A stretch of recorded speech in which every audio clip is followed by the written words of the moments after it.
स्वागत मुख्यमंत्री माननीय मुख्यमंत्री देवेंद्रजी फडणवीस यांचं आणि आपल्या सगळ्यांचं. आपण म्हटलं मगाशी सांगितल्याप्रमाणे एका वेगळ्या पद्धतीची एक मुलाखत आपण आज अनुभवणार आहोत. एका अर्थानं हा महाराष्ट्राचा आवाज आहे, कारण पत्रकारांच्या व्यतिरिक्त महाराष्ट्राच्या वेगवेगळ्या क्षेत्रांचं सज्जड प्रतिनिधित्व करणारी काही माणसं आज मुख्यमंत्र्यांना प्रश्न विचारणार आहेत. आपण लगेचच याची सुरुवात करणार आहोत. प्रश्न आपल्याला सगळ्यांना इथं दिसेल आणि उत्तर थेट मुख्यमंत्री आपल्यासमोर देतील. त्यामुळे चांगला रंगतदार कार्यक्रम आपल्याला अनुभवायला मिळेल अशी आमची अपेक्षा आहे. त्यामधला पहिला प्रश्न आहे वायम देवस्थळी सरांचा आहे. देवस्थळींची आपल्या मराठी लोकांना सगळ्यांना ओळख आहे.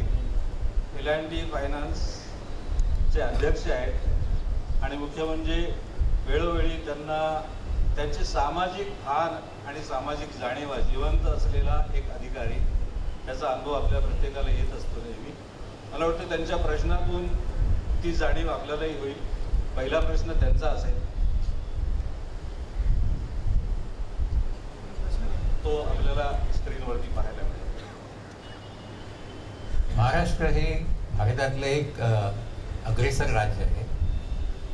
एकूण राष्ट्रीय उत्पन्नापैकी जवळजवळ 15% उत्पन्न देशाला महाराष्ट्रातून मिळतं. परकीय गुंतवणूक बघितली तरी सुद्धा महाराष्ट्र सगळ्या इतर राज्यांच्या तुलनेने पुष्कळ पुढे आहे. आता अलीकडे ईज ऑफ डुईंग बिझनेस हा एक नवीन क्रायटेरिया बघितलं तर त्यातही महाराष्ट्र पुढे आहे. पण एवढं सगळं असलं तरी सुद्धा महाराष्ट्राचा विकास हा समतोल झालेला नाही आहे. मुंबई पुण्यासारख्या शहरांमध्ये प्रचंड ताण आहे. लोंढेचे लोंढे माणसांचे इथे येत आहेत आणि शेतकऱ्यांचे प्रश्नही अजूनही तसेच आहेत. महाराष्ट्रामध्ये शेतकऱ्यांच्या आत्महत्यांचं प्रमाण देशामध्ये बरंच जास्त आहे. ह्याचं एक मुख्य कारण आहे की ह्या मोठ्या शहरांच्या तुलनेनं इतर शहरं व्यवस्थित विकसित झालेली नाही आहेत आणि त्यामुळे लघु उद्योग म्हणा, मध्यम उद्योग म्हणा, शेतकऱ्यांना पर्यायी उत्पन्नासाठी काही संधी उपलब्ध करून घेणं, यासाठी या इतर शहरांचा विकास म्हणजे कोल्हापूर, सोलापूर, सांगली, नागपूर म्हणा किंवा नाशिक यासारखी जी शहरं आहेत ती हळूहळू विकसित होत आहेत. पण इथे लोकांना निरनिराळ्या प्रकारच्या रोजगाराच्या संधी उपलब्ध करून दिल्या आणि एकूण इथलं इन्फ्रास्ट्रक्चर अतिशय चांगलं बनवलं गेलं तर मला वाटतं हा ताणही या मोठ्या शहरांवरचा कमी होईल.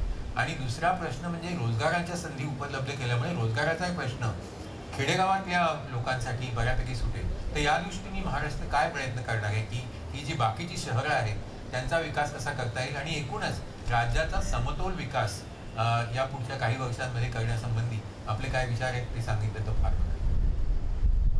धन्यवाद. खरं म्हणजे अत्यंत महत्त्वाचा प्रश्न देवस्थळीजींनी या ठिकाणी आपल्यासमोर उपस्थित केला आहे. मुळामध्ये आपण जर गेली अनेक वर्ष आपलं धोरण बघितलं तर शहरीकरण हा अभिशाप आहे या मानसिकतेत आम्ही वावरत होतो आणि म्हणून शहरीकरण होऊ नये अशी आपली इच्छा होती आणि ती इच्छा असल्यामुळे शहरांचं नियोजन झालं पाहिजे याकडे आपण कधी फारसं लक्ष दिलं नाही. शहरीकरण तर आपल्याला थांबवता आलं नाही. शहरीकरण झालं म्हणजे आज महाराष्ट्राचा जर आपण विचार केला तर इन रिअल टर्म्स आपण 50% शहरी झालो आहे.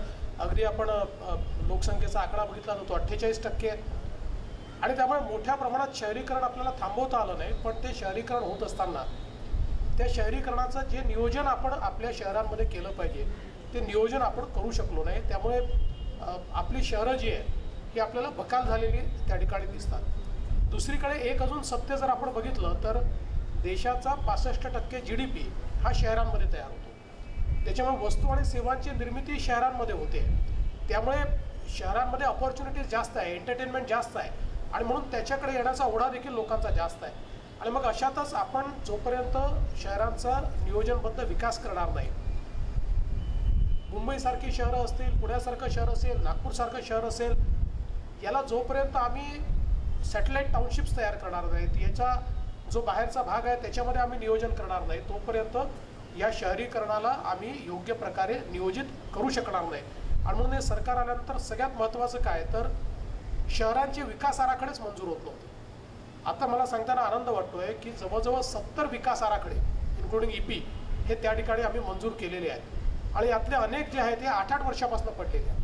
आता तुम्ही जर 8-8 वर्ष जर विकास आराखड्यांना मान्यता देणार नाही तर ज्या दिवशी विकास आराखड्याला मान्यता मिळते त्या दिवशी ज्या ठिकाणी ग्राउंड दाखवलं असतं तिथे बिल्डिंग असते, जिथे दवाखाना दाखवला असतो तिथे अजून एखादं दुकान झालेलं असतं. तर हा जो वेग आहे हा वेग आता आम्ही वाढवला. पुण्यासारख्या शहराकरता PMRDAची स्थापना असेल, नागपूरकरता मेट्रो रिजन ऑथॉरिटी असेल, तीच व्यवस्था आता नाशिककरता आम्ही करतोय, तीच व्यवस्था मुंबईकरता आपल्याला माहिती आहे की नैना जे आपण एक 600 स्क्वेअर किलोमीटरचा एरिया तयार करतोय जो मुंबईपेक्षा मोठा असणार आहे आणि त्याच्या पहिल्या IDPला आपण मान्यता दिली. आता दुसऱ्या IDPला आपण मान्यता देतोय म्हणजे जवळजवळ 2 IDP मिळून 350 स्क्वेअर किलोमीटरचं शहर हे आता त्या ठिकाणी वसवायला घेतोय. एकूण 600 स्क्वेअर मीटरचं ते ॲग्लोमरेशन राहणार आहे आणि म्हणून याकरता मोठ्या प्रमाणात आपण निधीची उपलब्धता करून देतो. त्याचसोबत आमचा प्रयत्न असा आहे, विशेषतः पहिल्यांदा देशाच्या पंतप्रधानांनी आपल्याला सांगितलं की शहरीकरण हे केवळ आव्हान नाही आहे तर ती एक संधी आहे आणि म्हणून त्यांनी स्मार्ट सिटीसारखं त्याच्यामध्ये एक इनिशिएटिव्ह घेतला, अमृत शहरांसारखे इनिशिएटिव्ह घेतले. आपल्या शहरांमध्ये नुसत्या बिल्डिंग बांधून किंवा नुसती रस्ते करून शहरं चांगले होणार नाहीत तर शहरामध्ये पिण्याचं पाणी आहे का, त्याचं व्यवस्थापन आपण करू शकतोय का, तिथल्या कचऱ्याचं व्यवस्थापन आपण करू शकतोय का, घनकचऱ्याची प्रक्रिया होते का, त्या ठिकाणी सांडपाण्याचा निचरा होतोय का. या तिन्ही काउंट्सवर आपली शहरं अत्यंत मागासलेली होती. आज आम्ही नगरपालिकेच्या क्षेत्रांमध्ये देखील मोठ्या प्रमाणात पिण्याच्या पाण्याच्या योजना, सांडपाण्याच्या योजना आणि कचऱ्यावर प्रक्रिया करण्याच्या योजना, म्हणजे खरं तर आपण सांगितलं पाहिजे तर गेल्या इतक्या वर्षामध्ये महाराष्ट्रातल्या 300 शहरांपैकी एकही शहर हे ODF नव्हतं. आता 100 शहरं आपण ODF केलेली आहेत. मला असं वाटतं की आज इन्फ्रास्ट्रक्चरमध्ये आपण गुंतवणूक करतोय, त्याच्यासोबत स्मार्ट सिटीमध्ये आज सगळ्यात पुढे महाराष्ट्र आहे. आपण जर बघितलं तर ODFमध्ये देखील शहरांचा जर आपण हिशोब लावला तर सर्वात जास्त शहरं ही महाराष्ट्राची झालेली आहेत. मला असं वाटतं की या शहरांमध्ये आपल्याला सस्टेनेबल ग्रोथ ही करावी लागेल, त्यातली आपली गुंतवणूक वाढवावी लागेल आणि शहरांचं गुंतवणुकीचा एक त्यातला महत्त्वाचा पैलू असा आहे की आपल्याला बजेटमधली गुंतवणूक फार करावी लागत नाही. आज मुंबईमध्ये एवढं मोठं एक इंटिग्रेटेड सगळं ट्रान्सपोर्टेशनचं जाळं आम्ही उभं करतोय, 200 किलोमीटरचं आम्ही मेट्रोचं नेटवर्क उभं करतोय आणि या सगळ्या गोष्टी करत असताना त्या शहराची एक स्ट्रेंथ आहे. शेवटी आपण शहराची स्ट्रेंथ काय आहे तर जर तिथे आपण म्हटलं की 65% GDP तयार होतो. GDP काय, वस्तू आणि सेवांची निर्मिती आहे. मग या वस्तू आणि सेवांची निर्मिती ही सार्वजनिक क्षेत्रामध्ये करण्याचा आपण प्रयत्न केला, म्हणजे तो सार्वजनिक खाजगी भागीदारीतनं करा, सरकारने स्वतः करा, त्याकरता सरकारने आपले जी काही स्ट्रेंथ आहेत त्यातनं पैसा उपलब्ध करून द्या, तर त्यातनं आपली शहरं बदलू शकतात. आज जवळपास 5 वर्षामध्ये मुंबईमध्ये आम्ही 200 किलोमीटरचं नेटवर्क उभं केल्यानंतर गेल्या 60 वर्षामध्ये मुंबईमध्ये आपण लोकलचं जाळं तयार केलं. त्या जाळ्यामध्ये साधारणपणे 70 लाख प्रवासी त्या ठिकाणी प्रवास करतात आणि आता आपण हे जे जाळं तयार करतोय 5 वर्षामध्ये त्यात 90 लाख प्रवासी अजून ट्रान्सपोर्टेशन करू शकतील. मग त्याच्यामध्ये मेट्रोचं काम आपण करतोय, सबअर्बन रेल्वेचं करतोय, वॉटर ट्रान्सपोर्टचं आपण करतोय, पुणे मेट्रोचं काम आहे, नागपूर मेट्रोचं काम आहे. त्यामुळे या सगळ्या ग्रोथ आणि मग याच्यासोबत आपण काही सॅटेलाइट ग्रोथ सेंटर्स देखील तयार करतोय की ज्याच्या माध्यमातून मोठ्या प्रमाणात हे जे शहरीकरण होत आहे ते आपल्याला मॅनेज करता आलं पाहिजे. प्रत्येकाला शहरात येण्याची आवश्यकता पडू नये. आणि सगळ्यात महत्त्वाचं यातलं गेम चेंजर काय होणार आहे, मग अशी एक गोष्ट महत्त्वाची की आपण जर महाराष्ट्रातलं इंडस्ट्रियलायझेशन बघितलं, महाराष्ट्र इंडस्ट्री पुढे आहे पण ते आपल्याला मुंबईत दिसतं, ठाण्यात दिसतं, मग पुण्यात दिसतं, सगळ्यात जास्त आता पुण्यात दिसतं आणि मग थोडासा त्याचा भाग काही वर्षापूर्वी नाशिकमध्ये गेला, आता तोही थांबला आहे. त्याच्या पलीकडे अगदी त्याचा ट्रिकल डाऊन इफेक्ट थोडासा आपल्याला औरंगाबादला दिसतो, त्यापेक्षा पलीकडे आपल्याला काही दिसत नाही. याचं कारण काय तर JNPT जो आमचा पोर्ट आहे 60% आम्ही कंटेनर ट्रॅफिक त्याच्यावरनं हँडल करतो. या JNPTची पोर्ट म्हणून जी रीच आहे ती याच्या पलीकडे नाही आहे, कारण याच्या पलीकडे जाऊन फायद्यात राहता येत नाही. पोर्टवर 16-18 तासामध्ये जर कंटेनर पोहोचला तर त्याचा फायदा आहे. आज आपण जर महाराष्ट्रातल्या इतर भागातनं बघितलं तर 40-45 तास लागतात आणि म्हणून आता Nagpur Mumbai communication super expressway आम्ही हातामध्ये घेतला आहे की ज्यातनं महाराष्ट्राच्या 22 जिल्ह्यांना इंटिग्रेट करून या रस्त्याच्या माध्यमातून या 22 जिल्ह्यांमधनं कंटेनर ट्रॅफिक हा आपल्याला 14 ते 16 तासामध्ये JNPTत आणता येईल. म्हणजे हे जे JNPTचं लोकेशनल ॲडव्हान्टेज फक्त मुंबई पुण्याला होतं ते आता आपण 22 जिल्ह्यांपर्यंत त्या ठिकाणी पोहोचवतो. आणि याच्यासोबत मुळामध्ये आपण जर बघितलं तर आपल्या इथला जो ॲग्री बिझनेस आहे ज्याला आपण व्हॅल्यू ॲडिशन म्हणतोय, हे व्हॅल्यू ॲडिशन अत्यंत महत्त्वाचं आहे. ते व्हॅल्यू ॲडिशन करण्याकरता याच्यावर ज्या 20 नोड्स आपण तयार करतोय त्याच्यामध्ये कम्प्लीट ॲग्री व्हॅल्यू चेन करता, कोल्ड चेन करता व्यवस्था आपण उभी करतोय. आणि त्यातनं मला असं वाटतं की ज्याला आपण 20 वर्ष पुढे महाराष्ट्र जर न्यायचा असेल तर जो काही आपल्याला ज्या व्यवस्था उभ्या कराव्या लागतील त्या व्यवस्था या रस्त्याच्या माध्यमातून आपण उभ्या करतोय.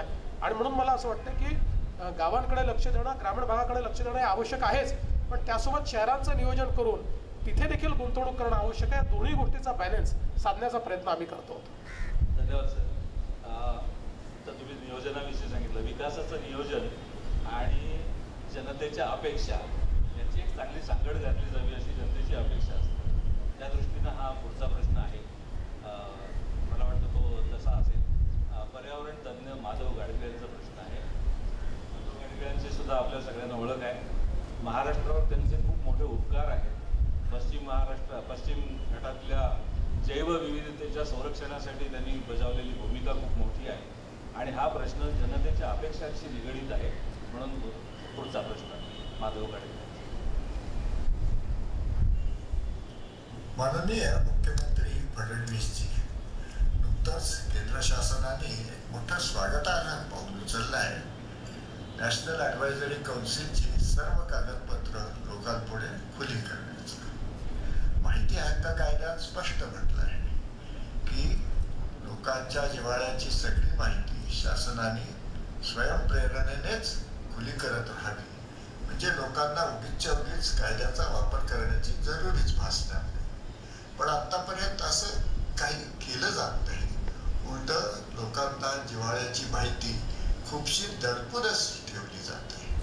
आता केंद्र शासनाने एका वेगळ्या दिशेने खूपच चांगली पावलं उचलायला सुरुवात केली आहे. तुम्ही याचा कित्ता गिरवणार का? रत्नागिरी जिल्ह्याचा किती भाग प्रदूषणग्रस्त आहे यावरचा अधिकृत अहवाल zoning atlas for siting of industries खुला करणार का? तो आज दडपलेला आहे. आणि मग त्यातल्या शास्त्रशुद्ध विवेचनाला, लोकांच्या आशा आकांक्षांना मान देऊन पारदर्शकतेने निर्णय घेणार आहात का? अतिशय महत्त्वाचा विषय या ठिकाणी गाडगे साहेबांनी उपस्थित केला आहे. खरं म्हणजे त्यांच्यासारख्या तज्ज्ञाला मी काय उत्तर द्यावं हे माझ्यासमोर हा एक प्रश्न आहे. पण मला एक गोष्ट सांगितली पाहिजे की zoning atlas for siting industries ही प्रक्रिया आपण साधारणपणे 2010 साली त्या ठिकाणी हातामध्ये घेतली आणि तयार केली. याच्यामध्ये माझी माहिती जिथपर्यंत आहे आपण रत्नागिरीचा तयार केला, त्याच्यानंतर आपण नाशिकचा तयार केला, आपण पुणे आणि सोलापूरचा तयार केला, त्याच्यानंतर आपण लातूरचा, नांदेडचा आणि औरंगाबादचा हे जवळजवळ 7 आपण ॲटलस तयार करून हे केंद्र सरकारकडे पाठवले. अद्यापही ते केंद्र सरकारच्या विभागांमध्ये त्या ठिकाणी आता डिफेन्स विभागाकडे ते गेलेले आहेत, कारण याचा डिफेन्सशी देखील महत्त्वाचा संबंध आहे आणि त्यांनी अजून त्याच्यावर त्यांचं काम आणि संशोधन चाललेलं आहे. आणि मी निश्चितपणे म्हणजे एकदा केंद्र सरकारने त्याला मान्यता दिली तर हे ॲटलास आपण खुलेच करणार आहोत. कारण मला असं वाटतं की त्याशिवाय पर्यावरणाच्या बाबतीत जेवढे काही अहवाल आहे हे दडपून टाकण्यापेक्षा ते खुले करून त्याच्या माध्यमातून मला असं वाटतं की त्याच्यावरचे उत्तर आपण शोधले पाहिजेत. म्हणजे केवळ प्रश्नचं निर्माण करून चालणार नाही, त्याची उत्तरं देखील द्यावे लागतील. अगदी गाडगे साहेबांनी ज्याचा आपण उल्लेख केला की वेस्टर्न घाटच्या संदर्भातला एक अत्यंत महत्त्वाचा अहवाल त्या ठिकाणी दिला. त्या अहवालाला अजून मायक्रो लेवलवर कस्तुरीरंगन कमिटीने, म्हणजे तो जो तालुक्याचा अहवाल होता तो गावापर्यंत नेण्याचं काम हे कस्तुरीरंगन कमिटीने केलं. गेल्या 2 वर्षामध्ये कस्तुरीरंगन कमिटीच्या त्या अहवालावर राज्याच्या सरकारनं पूर्णपणे लक्ष घालून त्याच्यामध्ये प्रत्येक गावाचं वेगळा नकाशा तयार केला, त्याच्यामधले नॅचरल एरियाज डिमार्केट केले, त्या संदर्भातल्या प्रत्येक गावाची ग्रामसभा घेऊन त्या ग्रामसभेतनं जवळजवळ 2100 ग्रामपंचायतींचे ठराव करून त्यातनं त्याला मान्यता दिली आणि त्याचा एक एकात्मिक आराखडा हा पण केंद्र सरकारकडे पाठवलेला आहे. त्यामुळे पर्यावरणाच्या संदर्भातल्या या गोष्टी महत्त्वाच्या आहेच. विशेषतः आपण जर बघितलं तर त्यातला मेन रोग जो आहे तो कोकणातल्या मायनिंगच्या संदर्भात आहे आणि जे काही मायनिंग कोकणामध्ये होतं ते पर्यावरणपूरक जर झालं नाही तर आज आपला जो निसर्गाने आपल्याला जे काही देणं दिलं आहे ते पूर्णपणे अडचणीत येईल अशा प्रकारची अवस्था आहे.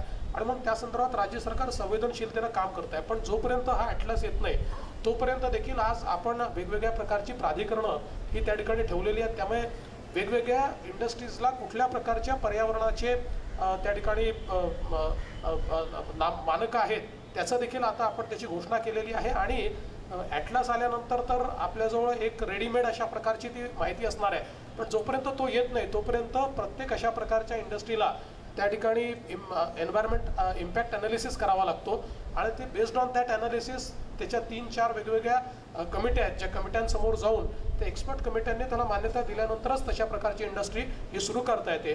पण माननीय गाडगीळ साहेबांनी जे सांगितलं ते स्वागतार्ह आहे आणि जरूर महाराष्ट्र सरकार एकदा त्याला मान्यता मिळाली की तो अहवाल खुला करेल.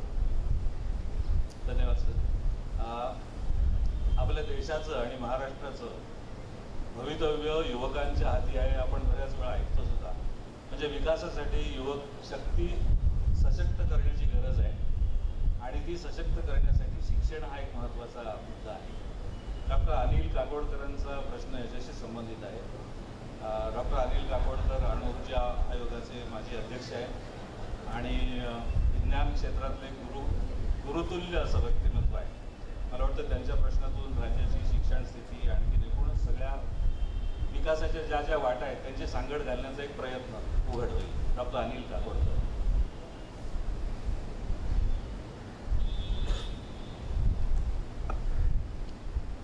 नमस्कार. सध्या जग हे ज्ञानयुगाकडे मोठ्या झपाट्याने पुढे चाललंय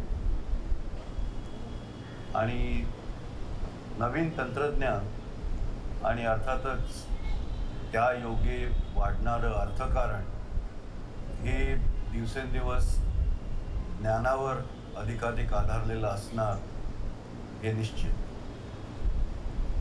ही भारतापुढे एक मोठी संधी आहे, कारण आपल्याला आपण जे म्हणतो डेमोग्राफिक डिव्हिडंड आपल्याकडे सगळ्यात जास्त आहे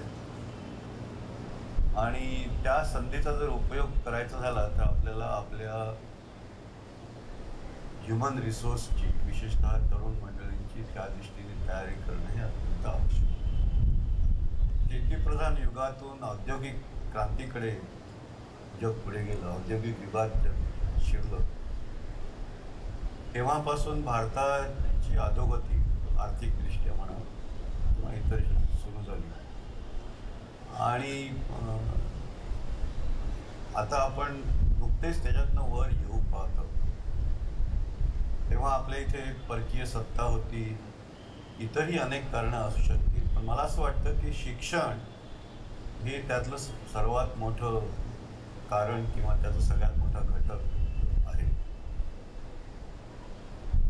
शिक्षण त्याचबरोबर उच्च शिक्षण आणि संशोधन, मग त्या संशोधनाचं तंत्रज्ञानात रूपांतर आणि तंत्रज्ञानाचं विकासात आणि अर्थकारणात रूपांतर, असं साध्य करणारी एक इकोसिस्टम आपल्याला निर्माण करायला हवी, ज्या योगे शिक्षण, संशोधन, तंत्रज्ञान, विकास हे असे वेगळे सायलोस किंवा कप्पे न राहता एकमेकावर आधारलेले, एकमेकाला पूरक असलेले असे डोमेन्स असले पाहिजे. आणि मगाशी म्हटल्याप्रमाणे याला शिक्षण पद्धती अनुकूल करून ही जी संधी आहे त्याचा फायदा घेणं हे अत्यंत आवश्यक आहे. मला आपले विचार या बाबतीत ऐकायला खूप आवडेल. खरं म्हणजे या बाबतीतले माझे विचार हे काकोडकर साहेबांच्या विचारांनी प्रेरित झालेले विचार आहेत. त्यामुळे त्यांचं अनेक वेळा मी ऐकतो, त्यांचं वाचतो, त्यांचा सल्ला देखील बरेचदा त्या ठिकाणी आम्ही घेतो आणि म्हणून मला असं वाटतं की अतिशय महत्त्वाचा मुद्दा या ठिकाणी त्यांनी मांडलेला आहे. मुळामध्ये आमचं जे डेमोग्राफिक ॲडव्हान्टेज आहे की आमचा सरासरी वय जे आहे हे जवळजवळ 25-26 वर्ष आहे आणि हे जवळपास हे डेमोग्राफिक ॲडव्हान्टेज पुढची 20 वर्ष आमच्याकडे असेल. त्या 20 वर्षामध्ये जर या डेमोग्राफिक ॲडव्हान्टेजला आम्ही त्या ठिकाणी आमच्या विकासामध्ये परिवर्तित केलं नाही तर हे डेमोग्राफिक डिझास्टर होईल आणि याकरता मानव संसाधनाची निर्मिती हे याच्या पाठीमागचं सगळ्यात महत्त्वाचं धोरण आहे, यात काही शंकाच नाही आहे. आणि त्याकरता आपली जी शिक्षण पद्धती आहे त्याच्यामध्ये ज्याप्रमाणे त्यांनी सांगितलं की विशेषतः मी आता साधारणपणे बघतो की आमच्या युनिव्हर्सिटीज आहेत, आमचे कॉलेजेस आहेत, आमच्याकडे ज्ञान आहे का तर ज्ञान खूप आहे, आमच्याकडे एक्सेल करणारी मंडळी आहेत का ती खूप आहेत, पण ती कुठल्या तरी बंधनात बांधलेली अशी आम्हाला दिसतात. ते माझं सातत्याने म्हणणं असं असतं की आज आम्हाला आमच्या युनिव्हर्सिटीज आहे, मुंबई युनिव्हर्सिटी आहे, आमची पुणे युनिव्हर्सिटी आहे, नागपूर युनिव्हर्सिटी आहे, हजार एफिलिएटेड कॉलेजेस आहेत. हजार एफिलिएटेड कॉलेजेस जर एका युनिव्हर्सिटीमध्ये राहतील तर मला असं वाटतं की त्यातनं जी काही आपल्याला संशोधनात्मक अशा प्रकारची जी व्यवस्था शिक्षणाची उभी करायची आहे ती उभी राहील याची शक्यता कमी आहे. खूप जास्त युनिव्हर्सिटीज जर तयार करायच्या असतील तर तीही आपल्यावर शेवटी आर्थिक कन्स्ट्रेंट्स आपल्याकडे आहेत. आणि म्हणून जेवढे मोठ्या प्रमाणात आपल्याला स्वायत्तता देता येईल, जेवढे चांगले आपले इन्स्टिट्यूशन्स आहेत यांना स्वायत्तता दिली त्यांना, कारण आज आपल्या युनिव्हर्सिटीच्या सिस्टीममध्ये फ्लेक्झिबिलिटी कमी आहे. जर आपल्याला तंत्रज्ञान 6 महिन्यांनी बदलत असेल, वर्षांनी बदलत असेल, 3 वर्षांनी बदलत असेल तर आमचा कोर्सही बदलला पाहिजे. पण आमची अडचण अशी आहे की आम्हाला जर कोर्स बदलायचा असेल तर आमच्या युनिव्हर्सिटीच्या सिस्टीममध्ये इतके वेगवेगळे फोरम आहेत की त्या सगळ्या फोरममधनं तो जाता जाता आपण स्वीकारलेला कोर्स ऑलरेडी ऑब्सोलीट झाला असतो. आणि म्हणून याच्यामध्ये फ्लेक्झिबिलिटी, स्वायत्तता, आणि म्हणून आम्ही देखील आता मोठ्या प्रमाणात जे चांगल्या इन्स्टिट्यूशन्स आहेत त्यांना स्वायत्तता देऊन त्यांना त्या ठिकाणी सरकारनं त्यांना पैसा द्यावा, सरकारने त्यांना जमिनी द्याव्या, त्यांना स्वायत्तता द्यावी आणि त्यांना संशोधनाकरता अधिक एक मोठी इकोसिस्टीम आपण त्यांना तयार करायला लावावी. तर त्या दृष्टीने आता आपण कारवाई ही सुरू केली आहे. त्यासोबत 2 महत्त्वाचे विषय मला या ठिकाणी सांगावेसे वाटतात की आम्हाला आज मोठ्या प्रमाणामध्ये स्किल्सवर भर देण्याची आवश्यकता आहे. आणि याच्यामध्ये दोन्ही प्रकारचे आहेत, लो एंड स्किल्स आहेत, हाय एंड स्किल्स आहेत आणि सॉफ्ट स्किल्स तर निश्चितपणे आहेत. पण आता लो एंड स्किल्सच्या संदर्भात जर आपण विचार केला तर त्याच्यामध्ये शेवटी एम्प्लॉयबिलिटी हा ज्यावेळेस आपल्या एवढ्या मोठ्या मानव संसाधनासमोर विषय आहे त्यावेळी आपण अगदी 10 वर्षामध्ये कंप्लीट आमची व्यवस्था ही हायटेककडे आपण नेऊ शकत नाही. त्यामुळे हाय एंड स्किल्स हे प्राप्त करणाऱ्यांची संख्या ही लिमिटेड असणार आहे. पण किमान लो एंड स्किल्स हे जर आम्ही आमच्या बृहत लोकसंख्येला त्या ठिकाणी उपलब्ध करून देऊ शकलो तर त्यातनं देखील जी ज्ञानाधारित अर्थव्यवस्था आहे त्या अर्थव्यवस्थेचा एक भाग हे लो एंड स्किल घेणारे लोक देखील त्याच्यामध्ये सम्मिलित होतील. सॉफ्ट स्किल्सच्या माध्यमातून त्यांना पुन्हा आपण वेगवेगळ्या प्रकारच्या एम्प्लॉयबिलिटीकडे नेऊ शकू. आणि त्याचसोबत हाय एंड स्किल्सच्या संदर्भात ज्या इकोसिस्टीमचा उल्लेख या ठिकाणी काकोडकर साहेबांनी केला आहे ती देखील मोठ्या प्रमाणात तयार करण्याची आवश्यकता आहे. इनोव्हेशनमध्ये आपल्याला खूप काम करण्याची आवश्यकता आहे. इतके इनोव्हेटिव्ह माइंड्स आपल्याकडे आहेत. मागे एका TV चॅनलच्या एका कार्यक्रमामध्ये मी गेलो होतो, यंग इनोव्हेटर्स, आणि त्या ठिकाणी आमच्या युवा शक्तीने केलेले इनोव्हेशन्स पाहून मी आश्चर्यचकित झालो की केवढं यांच्याजवळ डोकं आहे आणि केवळ त्यांना कुठल्या क्षेत्रातली इनोव्हेशन्स आम्हाला हवी आहे. आज स्टार्टअप्स आपण बघितली तर इतक्या मोठ्या प्रमाणात, म्हणजे मी तर सांगतो की स्टार्टअप्स करता सगळ्यात चांगलं क्षेत्र कुठलं असू शकतं ते कृषीचं क्षेत्र आहे की ज्या क्षेत्रामध्ये इतका प्रचंड स्टार्टअप्स करता स्कोप आहे. ॲग्री बिझनेस ज्याला आपण म्हणतो, हा ॲग्री बिझनेस स्टार्टअप्सवर इतक्या मोठ्या प्रमाणात त्या ठिकाणी रोजगार देऊ शकतो. तर याची इकोसिस्टीम ही तयार करण्याचा प्रयत्न आपण राज्य सरकारच्या वतीनं करतोय. अगदी आपले वेगवेगळ्या प्रकारचे जे ITIs आहेत याच्यामध्ये स्किल एनहान्समेंट करणं आपण मोठ्या प्रमाणात सुरू केलेलं आहे. त्याच्यामधले जे काही जुने कोर्सेस आहेत ते कोर्सेस आपण रद्द करतो आहोत, नवीन कोर्सेस त्या ठिकाणी आणतो आहोत. सगळे ITI हळूहळू इंडस्ट्रीशी जोडण्याचं काम आपण केलेलं आहे की ज्या माध्यमातून इंडस्ट्रीला काय हवं आहे ते त्या ITI तयार झालं पाहिजे. त्यामुळे मला असं वाटतं की खऱ्या अर्थानं म्हणजे मी पण पूर्णपणे समाधानी नाही, अजून वेगानं करावं लागेल. कारण देशाजवळ दिवस कमी आहेत. कारण हे डेमोग्राफिक ॲडव्हान्टेज जे आहे हे जाणारा प्रत्येक दिवस, जाणारं प्रत्येक वर्ष हे जर आपण त्यात काही केलं नाही तर ते वाया जाणार आहे. आणि आपण 2010 साली आपण जगातला सगळ्यात युवा देश झालो, आज 2017 सालापर्यंत आपण आलो आहोत. त्याच्यामुळे हा जो वेग आहे हा वेग वाढवावा लागेल. मी काकोडकर साहेबांना आणि त्यांच्या माध्यमातून समस्त लोकांना हे या ठिकाणी निश्चित आश्वस्त करू इच्छितो की राज्य सरकारने अगदी ऐरणीवर हा विषय घेतलेला आहे आणि त्या संदर्भातली कारवाई आम्ही निश्चित करू.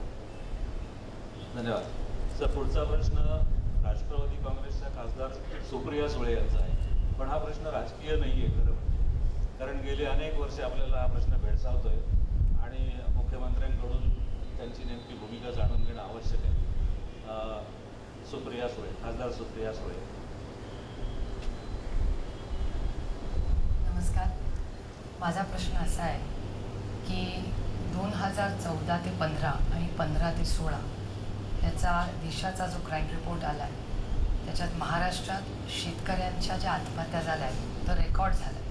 मला एक गोष्ट मान्य आहे की अनेक वर्ष आत्महत्या झालेल्या आहेत, काही पहिल्यांदा झाल्या आहेत असं नाही, पण त्याच्याचा जो नंबर आहे तो वाढलेला आहे.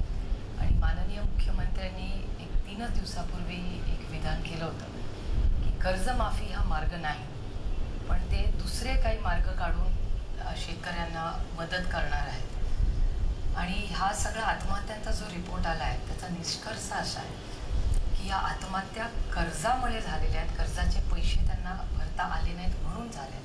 त्यामुळे एकीकडे माननीय मुख्यमंत्री म्हणत आहेत की कर्जमाफी हा मार्ग नाही, त्याच्यामुळे आणि 2 वर्षात रेकॉर्ड आत्महत्या महाराष्ट्रात शेतकऱ्यांच्या झाल्या.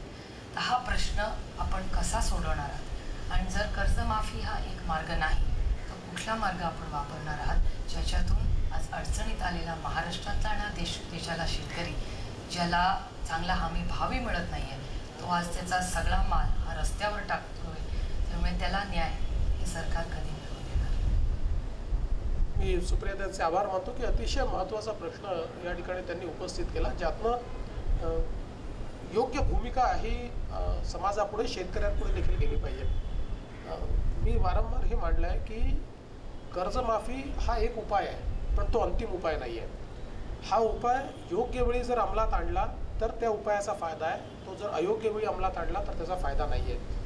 आणि त्याचं उदाहरण असं आहे की 2008 साली आम्ही कर्जमाफी केली आणि शेतकऱ्यांचे कर्ज आम्ही त्या ठिकाणी माफ केले. आता ती कर्जमाफी शेतकऱ्यांची झाली की ती कर्जमाफी बँकांची झाली याच्यावर मी जाणार नाही, कारण त्या संदर्भात CAGचा रिपोर्ट अतिशय स्पष्टपणे आलेला आहे. पण आपण जर बघितलं तर 2008 साली कर्जमाफी झाल्यानंतर 2009 साली ते सगळे शेतकरी कर्जबाजारी झाले.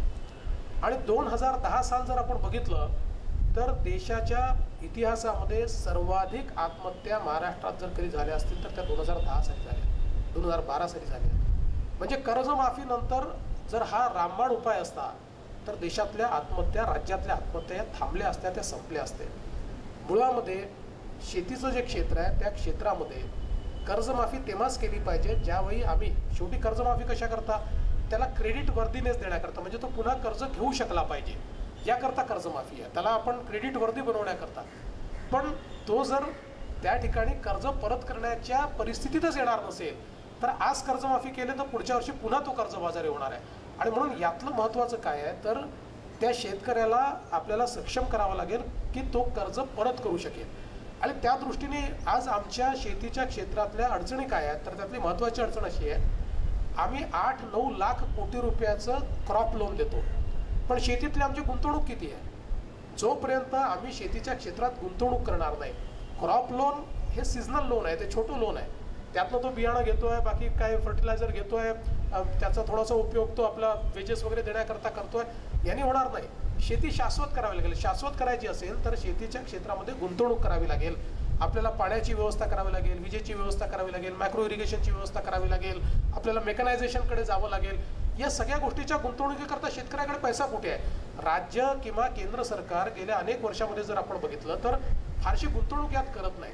आणि म्हणून शेवटी आपल्या देशाचे आणि राज्याचे रिसोर्सेस हे लिमिटेड आहे. ते रिसोर्सेस कर्जमाफीवर द्यायचे की ते गुंतवणुकीत द्यायचे यातला आपल्याला निर्णय करावा लागेल. कर्जमाफी केली तर बँकांची बॅलन्स शीट चांगली होईल, एका वर्षाकरता तो कर्जमुक्त होईल, पुढच्या वर्षी पुन्हा कर्जबाजारी होईल. तोच पैसा जर आम्ही शेतीमध्ये गुंतवणूक म्हणून लावला, वॉटर स्ट्रक्चर्स तयार केले, आम्ही मायक्रो इरिगेशन सिस्टीम केली, आम्ही पोस्ट हार्वेस्ट टेक्नॉलॉजी त्या ठिकाणी वापरली, आम्ही शेतकऱ्यांचे गट तयार करून त्याला मेकनाइज्ड करून त्याच्या माध्यमातून हायर परचेसवर मोठ्या प्रमाणात मेकनाइज शेती सुरू केली, आम्ही शेतकऱ्यांचे गट तयार केले, तर यातनं आम्ही शेतकऱ्यांना मोठ्या प्रमाणात त्या ठिकाणी दिलासा देणार आहोत आणि कर्ज घेऊन ते कर्ज परत करण्याची ताकद त्याला देणार आहोत. आणि म्हणून राज्य सरकारमध्ये आम्ही हा निर्णय केला की आपण आपली गुंतवणूक वाढवली पाहिजे. 25,000 कोटी रुपयाची गुंतवणूक ही शेतीच्या क्षेत्रात मागच्या वर्षी करण्याचा आम्ही निर्णय घेतला. त्यातनं वेगवेगळ्या प्रकारचे शेवटी काही मदतीच्या स्वरूपात देखील द्यावे लागतात, ते मदतीचं देखील आम्ही दिलं. आज आपण बघितलं असेल जलयुक्त शिवारसारखी एक योजना की ज्यातनं आपण वॉटर स्ट्रक्चर्स तयार केले. तर वॉटर स्ट्रक्चर तयार केल्याबरोबर आपण बघा यावर्षीचा रबीचा पेरा, म्हणजे खरीपाचा पेरा तर पाऊस चांगला आला त्यामुळे चांगला असणारच होता, पण रबीचा पेरा जो आहे हा यावर्षी रेकॉर्ड पेरा आहे, म्हणजे महाराष्ट्राच्या इतिहासातला रेकॉर्ड पेरा यावर्षी आहे. कारण वॉटर स्ट्रक्चर तयार झाल्यामुळे आलेलं पाणी थांबलं, ते पाणी थांबल्यामुळे मोनोक्रॉपवरनं मल्टीक्रॉपवर त्याला जाता आलं. आज आपण खरीपाचं पीक एक शेतकरी घ्यायचा आणि केवळ 20% शेतकरी रबीच्या पिकाकडे जायचे. आज तो 3 पिकं घेऊ शकतोय, 2 पिकं घेऊ शकतोय, त्यातनं त्याच्या अर्थव्यवस्थेला चालना मिळते. आता मायक्रो इरिगेशनकडे आपल्याला मोठ्या प्रमाणात त्या ठिकाणी जाण्याची आवश्यकता आहे. आणि म्हणून मला असं वाटतं की थिन स्प्रेडिंग ऑफ रिसोर्सेस हे करण्यापेक्षा आपल्या रिसोर्सेसचा योग्य उपयोग करून शेतकरी ज्या दिवशी सक्षम होईल त्या दिवशी त्याला कर्जमुक्त केलं पाहिजे. आणि आपल्या इंटरव्हेन्शननं काय होतं याचं एक उत्तम उदाहरण असं आहे की आपण बळीराजा चेतना अभियान चालवलं 14 राज्यांमध्ये 14 जिल्ह्यांमध्ये आत्महत्याग्रस्त. यावर्षी त्यातल्या 9 जिल्ह्यांमध्ये आत्महत्या कमी झालेल्या आहेत 14 जिल्ह्यांपैकी. आणि यवतमाळ जे आत्महत्यांचं कॅपिटल होतं, म्हणजे आपल्याला माहिती आहे की जगभरातला असा कुठला माध्यम समूह नसेल की जो यवतमाळमध्ये येऊन गेला नाही. आणि म्हणजे आमच्या राहुल गांधीजींनी तर यवतमाळला जगाच्या नकाशावर नेलं. त्या ठिकाणी ती आपल्याला म्हणजे मी फार सांगण्याची आवश्यकता नाही आहे. आज त्या यवतमाळमध्ये या इंटरव्हेन्शनमुळे 40% आत्महत्या आपण कमी करू शकलो आहोत. तर मला असं वाटतं की याच्यातलं महत्त्वाचं काय आहे की कर्जबाजारीपणा हा त्यातला एक भाग आहे, पण त्यातला दुसरा भाग काय आहे, अनेक गोष्टी त्याच्याकरता. आता आमच्या शेतकऱ्यांना या ठिकाणी बाजारभाव मिळत नाही, ही गोष्ट खरी आहे. ती का मिळत नाही तर मुळामध्ये आपण जर बघितलं ऊसाचा जो शेतकरी आहे या ऊसाच्या शेतकऱ्याला FRP आहे आणि ऊसाचं मार्केट जे आहे, ऊसाची बाजारपेठ जी आहे ती शेतकऱ्याच्या हातामध्ये आहे, कारण त्याच्यावर प्रोसेसिंग इंडस्ट्री उभी राहिली आहे. ॲग्री प्रोसेसिंग हा त्याच्यावरचं उत्तर आहे. त्यामुळे आज जे साखर कारखाने आहेत त्या साखर कारखान्यांना आपला कारखाना चालवायचा असेल तर शेतकऱ्याकडनं ऊस घ्यायचाच आहे. आणि म्हणून कारखान्यांमध्ये चढाओढ आहे. म्हणजे आता तर यावर्षी थोडा ऊस कमी झाल्याबरोबर कारखाने एकमेकाच्या क्षेत्रात जाऊन ऊस जास्त भावाने विकत घेऊन राहिले आहेत. ज्यावेळी आपण ॲग्रिकल्चरमध्ये ॲग्री प्रोडक्ट्सवर प्रोसेसिंग करतो त्यावेळी त्याची बाजारपेठ ही शेतकऱ्याच्या हातामध्ये येते. आणि ज्यावेळेस प्रोसेसिंग नसतं त्यावेळी मधला माणूस ती घेतो. म्हणजे आपण जर कापसाचा विचार केला तर कापसामध्ये आम्ही केवळ 25% कापसावर प्रक्रिया करतो, 75% कापूस बाहेर जातो. मग काय होतं तर कापूस आल्याबरोबर खेडा खरेदी करून कमी भावामध्ये त्या ठिकाणी कापूस व्यापारी विकत घेतात. त्यानंतर त्यांची होल्डिंग कॅपॅसिटी असते, त्या कॅपॅसिटीच्या आधारावर जगाच्या किंवा देशाच्या ज्या बाजारपेठेमध्ये जास्त भाव असेल तिथे नेऊन तो विकतात. त्यामुळे त्यांना फायदा होतो पण शेतकऱ्याला फायदा होत नाही. आणि म्हणून ही प्रोसेसिंग केलं पाहिजे. मग आम्ही इंटिग्रेटेड टेक्स्टाईल पार्क्स तयार करण्याची सुरुवात केली. पहिला पार्क आम्ही अमरावतीमध्ये केला.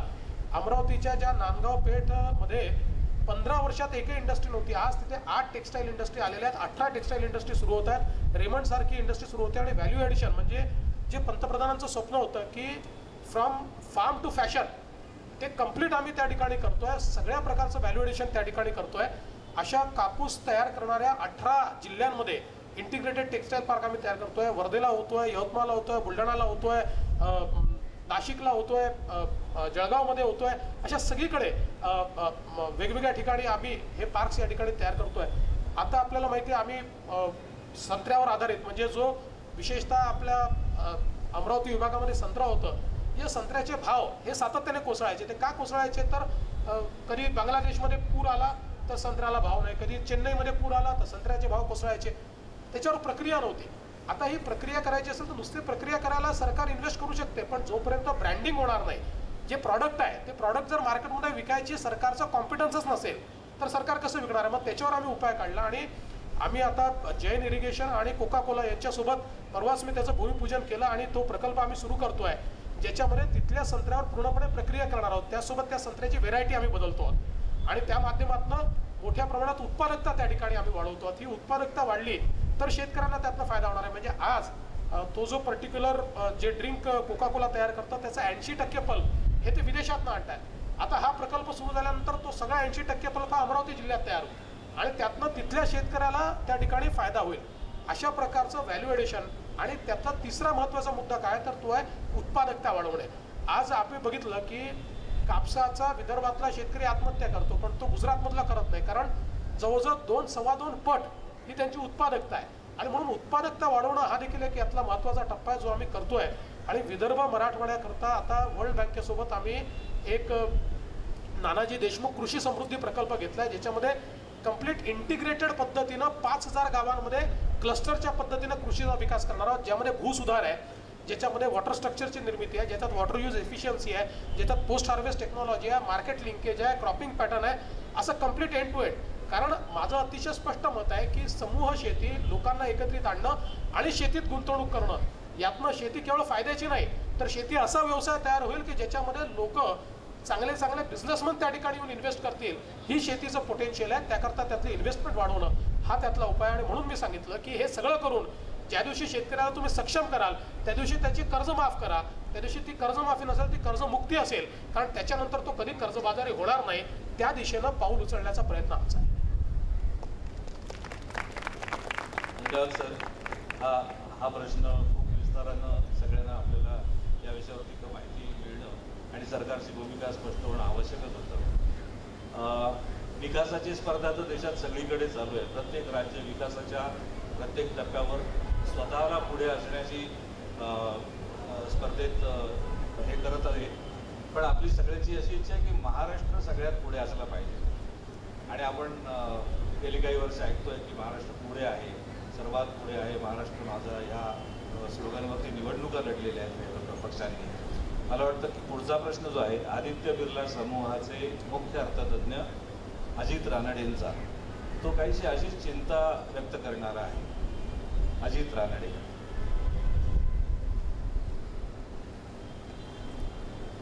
माननीय मुख्यमंत्री देवेंद्रजी, काही दिवसातच तुमच्या सरकारचा पूर्वार्ध पहिला टप्पा संपणार आहे, म्हणून त्याच्याबद्दल तुम्हाला ॲडव्हान्समध्ये अभिनंदन.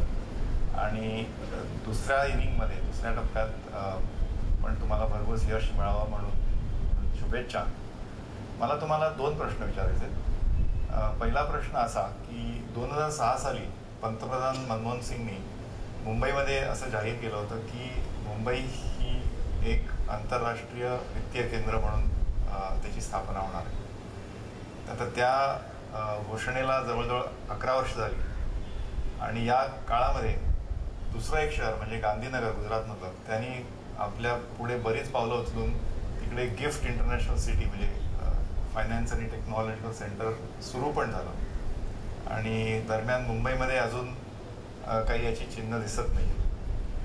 तर या मुंबईकडे सगळा टॅलेंट आहे, मुंबईकडे सगळी व्यवस्था आहे, मुंबईकडे इन्फ्रास्ट्रक्चर आहे. मात्र आंतरराष्ट्रीय वित्तीय केंद्र अजून म्हणजे मुंबई न होता गुजरातमध्ये होत आहे. याबद्दल तुम्हाला काय वाटतं आणि त्याबद्दल तुम्ही काय पावलं उचलू शकता? दुसरा प्रश्न थोडासा ऐतिहासिक आहे. पुण्यामध्ये एक पेशव्यांचं दप्तर आहे जिथे पेशवेकालीन कागदपत्र, पुरावे, आर्काइव्ज आहेत. आणि त्या कागदपत्रांमध्ये किंवा रेकॉर्ड्समध्ये त्या काळी केलेली वतनं, इनामं, अवॉर्ड्स याच्याबद्दल पण पुरावे आहेत. पण मात्र त्या सगळ्या कारभाराचं पेपरवर्कचं अजून डिजिटायझेशन झालं नाही आणि अतिशय त्याची अवस्था फार वाईट आहे. आणि अजूनही त्या कागदांचा आजच्या काळात जमिनीच्या काही तंट्यांमध्ये किंवा वादामध्ये रेलेव्हन्स आहे. तर जसं आपण 7/12 उतरणार सगळ्यांना डिजिटायझेशन करतोय, तसंच तुम्ही या पेशवेकालीन जे सगळे पुरावे आणि आर्काइव्ज आहेत त्याबद्दल त्याच्याकडे लक्ष द्याल का डिजिटायझेशनच्या दृष्टीने? अजितजींनी 2 अतिशय महत्त्वाचे प्रश्न आपल्यासमोर या ठिकाणी उपस्थित केले आहेत. पहिला प्रश्न हा इंटरनॅशनल फायनान्शियल सर्व्हिसेस सेंटरच्या बद्दलचा आहे, जो अत्यंत महत्त्वाचा आहे. म्हणजे एखाद्या राज्याने जर त्या ठिकाणी खऱ्या अर्थानं कारवाई केली नाही तर दुसरं राज्य त्याचा कसा फायदा घेऊ शकतं याचं हे उत्तम उदाहरण आहे. 2006 साली माननीय तेव्हाचे पंतप्रधान यांनी मुंबईला इंटरनॅशनल फायनान्शियल सर्व्हिसेस सेंटर हे सुरू झालं पाहिजे याकरता घोषणा केली. ती घोषणा झाल्यानंतर कुठलीच कारवाई त्या घोषणेवर झाली नाही. खरं म्हणजे जगाच्या रँकिंगमध्ये जर आपण बघितलं, आपल्याकडे structured international financial services centre नाही, तरीही जगामध्ये इंटरनॅशनल फायनान्शियल सर्व्हिसेस सेंटरचं रँकिंग होताना मुंबईला रँकिंग मिळतं आणि आपलं रँकिंग 7वं, 8वं, 9वं हे स्ट्रक्चर्ड सर्व्हिसेस सेंटर नसताना देखील येतं. आणि म्हणून एक नॅचरल फायनान्शियल सर्व्हिसेस सेंटर हे मुंबई आहे. पण 2006 साली घोषणा झाल्यानंतर सरकारने कधीच त्याच्याकरता काहीच केलं नाही, लक्षही दिलं नाही. दरम्यानच्या काळात माननीय मोदीजी गुजरातचे मुख्यमंत्री होते, त्यांच्या लक्षात आलं की देशामध्ये एकही फायनान्शियल सर्व्हिसेस सेंटर नाही आणि त्यांनी लगेच इकडे 2006ला घोषणा झाल्यावर 2007ला त्यांनी सुरुवात केली आणि या गिफ्ट सिटीचं आत्ता त्यांनी उद्घाटन देखील केलं की जे फायनान्शियल सर्व्हिसेस सेंटर हे गुजरातचं आपण पोकळी तयार केली, ती पोकळी त्यांनी भरून काढली. पण माझं मत आहे की गुजरातनी जरी फायनान्शियल सर्व्हिसेस सेंटर सुरू केलं असलं तरी मुंबईला तोड नाही आहे. मुंबईचं जे नॅचरल फायनान्शियल सर्व्हिसेस सेंटर म्हणून ॲडव्हान्टेज आहे ते कोणीच हिरावून घेऊ शकत नाही. आणि म्हणून आम्ही ज्यावेळेस सत्तेवर आलो लगेच मुंबईला फायनान्शियल सर्व्हिसेस सेंटर सुरू करण्याकरता टास्क फोर्स तयार केला. त्या टास्क फोर्सच्या सातत्याने बैठका घेऊन त्याच्यातनं त्याचा आराखडा तयार केला. तो आराखडा तयार करून केंद्र सरकारकडे पाठवला. केंद्र सरकारने त्याच्यामध्ये काही त्रुटी काढल्या, त्या त्रुटीची पूर्तता आम्ही केली आणि त्याच्या बांधकामाकरता आणि त्याचा मास्टर प्लॅन तयार करण्याकरता आम्ही त्या ठिकाणी जे काही कन्सल्टंट्स आहेत त्यांची अपॉइंटमेंट केली. टाटा कन्सल्टन्सिंग इंजिनियर आणि जी सिंगापूरची TLC कंपनी आहे, या दोघांचा कन्सोर्शियम आहे जे या ठिकाणी त्याचा एक कंप्लीट मास्टर प्लॅन तयार करतायत. मला असं वाटतं की जवळजवळ एप्रिलपर्यंत मार्चपर्यंत हा मास्टर प्लॅन आपल्याकडे येईल आणि त्यानंतर आपण हे फायनान्शियल सर्व्हिसेस सेंटर जे आहे ते त्या ठिकाणी BKCमध्ये आपण तयार करणार आहोत.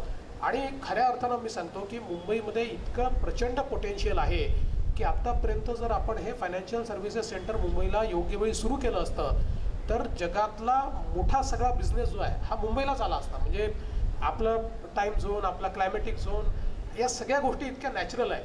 त्याचाच एक भाग म्हणून इंटरनॅशनल आर्बिट्रेशन सेंटर की जे आपण बघितलं तर शेवटी या सगळ्या व्यवहारांमध्ये आर्बिट्रेशनला अत्यंत महत्त्व आहे. आणि आमच्या हे लक्षात आलं की साधारणपणे मुंबईतले 2 व्यापारी किंवा 2 बिझनेसमॅन हे आर्बिट्रेशन करायला सिंगापूरच्या आर्बिट्रेशन सेंटरला जातात आणि तिथे पैसा खर्च करतात, तिथल्या अर्थव्यवस्थेला मदत होते आणि पुन्हा तिथनं इथे परत येतात. मग आम्ही याचाच एक भाग म्हणून इंटरनॅशनल आर्बिट्रेशन सेंटरचं काम हातामध्ये घेतलं आणि याच बिल्डिंगमध्ये गेल्या 6 महिन्यात आम्ही सगळी 1 वर्षभरात त्याच्यात मेहनत करून इंटरनॅशनल आर्बिट्रेशन सेंटर आपण सुरू केलं आहे. आणि सिंगापूर किंवा दुबई किंवा इतर कुठल्याही इंटरनॅशनल आर्बिट्रेशन सेंटरच्या ॲट पार आणि ज्या ज्या लोकांनी हे आर्बिट्रेशन सेंटर बघितलं त्या प्रत्येकाने हे सांगितलं की हे ॲट पार अशा प्रकारचं आर्बिट्रेशन सेंटर आहे ते आपण या ठिकाणी सुरू केलं. त्यामुळे त्या दिशेनं हे सरकार पावलं उचलत आहे आणि मला विश्वास आहे की देशात कितीही इंटरनॅशनल फायनान्शियल सर्व्हिसेस सेंटर तयार झाली तरी मुंबईचा ॲडव्हान्टेज कोणी काढून घेऊ शकत नाही. We have lost it. म्हणजे याचं कारण आम्ही लक्ष घातलं नाही, पण वी कॅन रिगेन इट आणि ते राज्य सरकार निश्चितपणे मिळवेल. दुसरा प्रश्न त्यांनी ज्या पेशवेकालीन दप्तराचा या ठिकाणी सांगितला, ही गोष्ट खरी आहे की इतके महत्त्वाचे दस्तऐवज त्याच्यामध्ये आहेत आणि विशेषतः वतनांच्या संदर्भातल्या इतक्या माहिती या त्याच्यात आहेत की ज्यातनं खूप मोठा सगळा खुलासा त्यातनं होऊ शकतो. आणि म्हणून त्याचं डिजिटायझेशन आपण सुरू केलं आहे. जवळजवळ 4 कोटी पेपर्स आहेत. त्या 4 कोटी पेपर्स की आत्तापर्यंत 42 लाख पानांचं डिजिटायझेशन आपलं झालं आहे आणि हे 4 कोटी पानांचं पूर्ण डिजिटायझेशन करून त्याचा आर्काइव्स तयार करून त्याचा रेकॉर्ड तयार करण्याचं काम हे राज्य सरकार निश्चित पूर्ण करेल. धन्यवाद सर. सरकार कितीही चांगलं काम करत असलं तरी सरकारला प्रश्न विचारायलाच लागतात, प्रसंगी आंदोलन पण करायला लागतं. आणि असं आंदोलन वगैरे म्हटलं की मेधा पाटकरांचं नाव आपल्या डोळ्यासमोर येतच. त्यांचा प्रश्न आहे. पुढचा प्रश्न मेधा पाटकर. मुख्यमंत्रीजी, आपल्याला प्रश्न विचारावाच लागेल. विकासाच्या नावाने होणाऱ्या विस्थापनाच्या संदर्भात आपण जाणताच की पहिल्यांदा मी आपल्याला भेटायला आले होते तेव्हा आपण आश्वासनं दिली होती संपूर्ण पुनर्वसनाशिवाय कुठलाही प्रकल्प पुढे न रेटण्याची.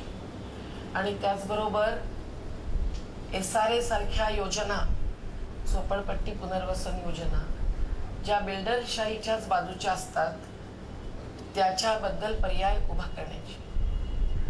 पण नेमकं उलटं घडतंय. महाराष्ट्रामधलेही अनेक प्रकल्प, अगदी नर्मदेचं सरदार सरोवर धरण असो की वांग मराठवाडी धरण तुलनेने छोटं, किंवा इन्फ्रास्ट्रक्चरचे मोठे हायवेज, फ्लायओव्हरचे प्रकल्प, हे स्थानिकांना संपूर्ण पुनर्वसन आणि न्याय न देता पुढे रेटले जात आहेत.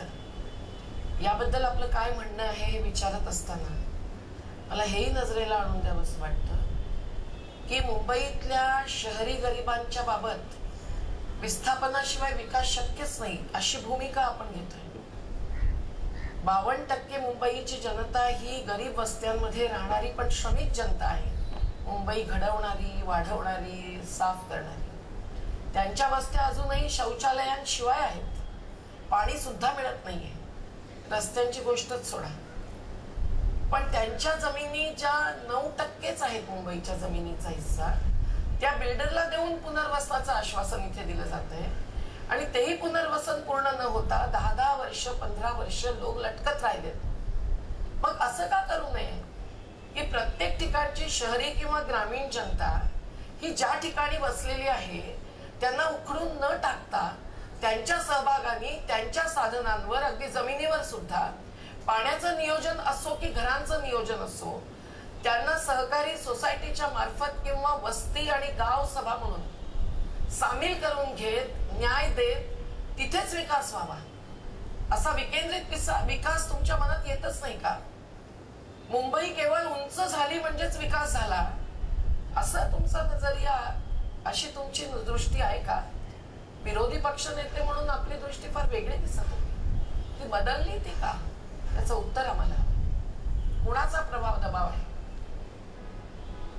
वेदाताईंना आणि त्यांच्या माध्यमातून सर्वांना सांगू इच्छितो की दृष्टी कुठेही बदललेली नाही, ती अधिक विस्तारित झाली आहे आणि त्या दृष्टीनेच आज काम या ठिकाणी चाललेलं आहे. पहिली गोष्ट अशी की प्रकल्पग्रस्तांच्या बद्दल वेदाताईंनी जो प्रश्न विचारला, ही भूमिका या सरकारनं घेतली की प्रकल्पग्रस्तांच्या पुनर्वसन झाल्याशिवाय आम्ही प्रकल्प करणार नाही. आणि पुनर्वसनामध्ये इतक्या मोठ्या प्रमाणात निर्णय आम्ही घेतले. पहिल्यांदा तर भूसंपादनाच्या संदर्भातले जे आमचे निर्णय झाले त्याच्यामध्ये आम्ही थेट खरेदीनं पूर्णपणे संमती घेऊन 5 पट दराने जमीन खरेदी करणं आम्ही सुरू केलं. परिणाम असा झाला की कुठलंही शेतकऱ्यांकडनं रेजिस्टन्स न येता आज 25,000 हेक्टर जमीन ही आम्हाला या माध्यमातून प्राप्त झाली. स्वखुशीने समोर येऊन शेतकऱ्यांनी ही जमीन आम्हाला प्रकल्पांकरता दिली. दुसरं आम्ही सांगितलं की जोपर्यंत सगळ्या सोयी जे गाव पुनर्वसित करायचं आहे त्या गावामध्ये होत नाहीत तोपर्यंत त्या ठिकाणी आम्ही काम पूर्ण झालं असं घोषित करणार नाही आणि काम सुरू करणार नाही. त्याचं मोठं काम आपण सुरू केलं आणि मी स्वतः त्या ठिकाणी सांगितलं की एक गाव ज्यावेळेस दुसरीकडे आपण नेता, ही गोष्ट खरी आहे की मागच्या काळात पुनर्वसन करताना पुनर्वसित गावात पिण्याचं पाणी नाही आहे, तिथे शाळा नाही आहे, तिथल्या शाळांचे दरवाजे तुटलेले आहेत, म्हटलं चालणार नाही. आणि म्हणून पूर्णपणे आपण जर एखाद्या व्यक्तीला विस्थापित करतो आहोत तर विस्थापित झाल्यानंतर तो आहे त्याच्यापेक्षा 2 ग्रेड तरी तो वर गेला असं जर त्याला आपण विस्थापित केलं तर कदाचित त्याच्या जीवनामध्ये ते शल्य त्याच्या मनामध्ये राहणार नाही. आणि म्हणून ती व्यवस्था केली आणि त्याच्यामध्ये मग आम्ही निर्णय केला की आपल्या इथे अट होती की प्रकल्पाच्या 5% पैसाच पुनर्वसनावर खर्च करता येईल. ती अट आम्ही काढून टाकली आणि सांगितलं या 24 सोयी आहेत, या 24 सोयी हे मानकं असतील, त्याच्यावर जेवढा पैसा लागेल तो 5% लागो, 10% लागो, 15% लागो, तेवढा पूर्ण पैसा खर्च करावा लागेल. ती व्यवस्था आम्ही केली. आणि एवढंच नाही तर पहिल्यांदा देशामध्ये राज्यातल्या सरकारने निर्णय घेतला की आधीच्या प्रकल्पांमध्येही जी गावठाणं तयार झाली आणि ज्याला ग्रामपंचायतीचा दर्जा मिळाला नाही त्याला दर्जा द्यायच्या आधी त्याच्यामध्ये म्हणजे प्रकल्प झालेले आहेत पण तरी आम्ही त्याच्यात पैसा दिला आणि त्यातली ज्या काही सोयी अर्धवट होत्या त्या सोयी पूर्ण करून घ्यायच्या, त्याचं काम आम्ही सुरू केलं. जवळजवळ 700 कोटी रुपये हे जुन्या गावठाणांवर, ज्या ठिकाणी खरं म्हणजे ते प्रकल्पातनं बरोबर आहे आणि त्या विभागाने त्या ठिकाणी ही भूमिका घेतली की आता आमचं दायित्व नाही आहे कारण आता हे प्रकल्प झालेले आहेत किंवा या प्रकल्पाचं आता पुनर्वसन झाल्याचं आम्ही दाखवलेलं आहे, त्यामुळे आम्ही खर्च करणार नाही. मी सांगितलं चालणार नाही कारण ही माणसं आहेत ज्यांना तुम्ही विस्थापित केलं आहे त्यांना किमान जगण्याकरता ज्या सोयी आहेत त्या सोयी झाल्या पाहिजे. तिसरा निर्णय असा घेतला की याच्यानंतर पुनर्वसन करत असताना त्या लोकांनी पसंत केलेल्या जागीच पुनर्वसन झालं पाहिजे. दुसरा निर्णय त्याच्यामध्ये घेतला की पिण्याच्या पाण्याचे त्या ठिकाणी स्त्रोत शाश्वत स्त्रोत असल्याशिवाय पुनर्वसन करता येणार नाही.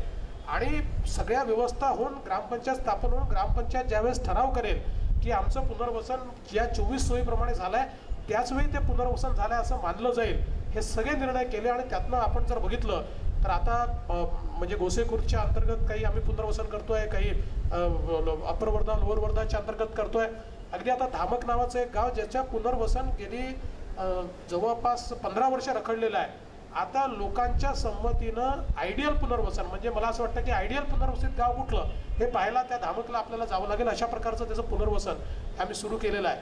नर्मदेच्या संदर्भात देखील अतिशय चांगल्या प्रकारचं आता जवळजवळ फक्त एक 200 लोक त्या ठिकाणी राहिलेले आहेत. त्या 200 लोकांनाही आम्ही वेगवेगळ्या जमिनी नेऊन दाखवल्या, त्यांना त्यांच्या मताप्रमाणे त्यांना मोठ्या प्रमाणात एक्सग्रेशिया देण्याच्या संदर्भातल्या सगळ्या व्यवस्था. म्हणजे मला असं वाटतं की 3 राज्य याच्यामध्ये आहेत, त्या 3ही राज्यात पुनर्वसनात सगळ्यात पुढे महाराष्ट्र आहे. आम्ही चीफ सेक्रेटरीची कमिटी तयार करून नर्मदेच्या पुनर्वसनामध्ये पूर्ण व्यवस्था त्या ठिकाणी लावलेल्या आहेत. SRAच्या संदर्भात देखील या ठिकाणी मला सांगितलं पाहिजे की आमच्या सरकारने भूमिका घेतली की जास्तीत जास्त इन सिटू रिडेव्हलपमेंट केलं पाहिजे. अगदी आपल्या ज्या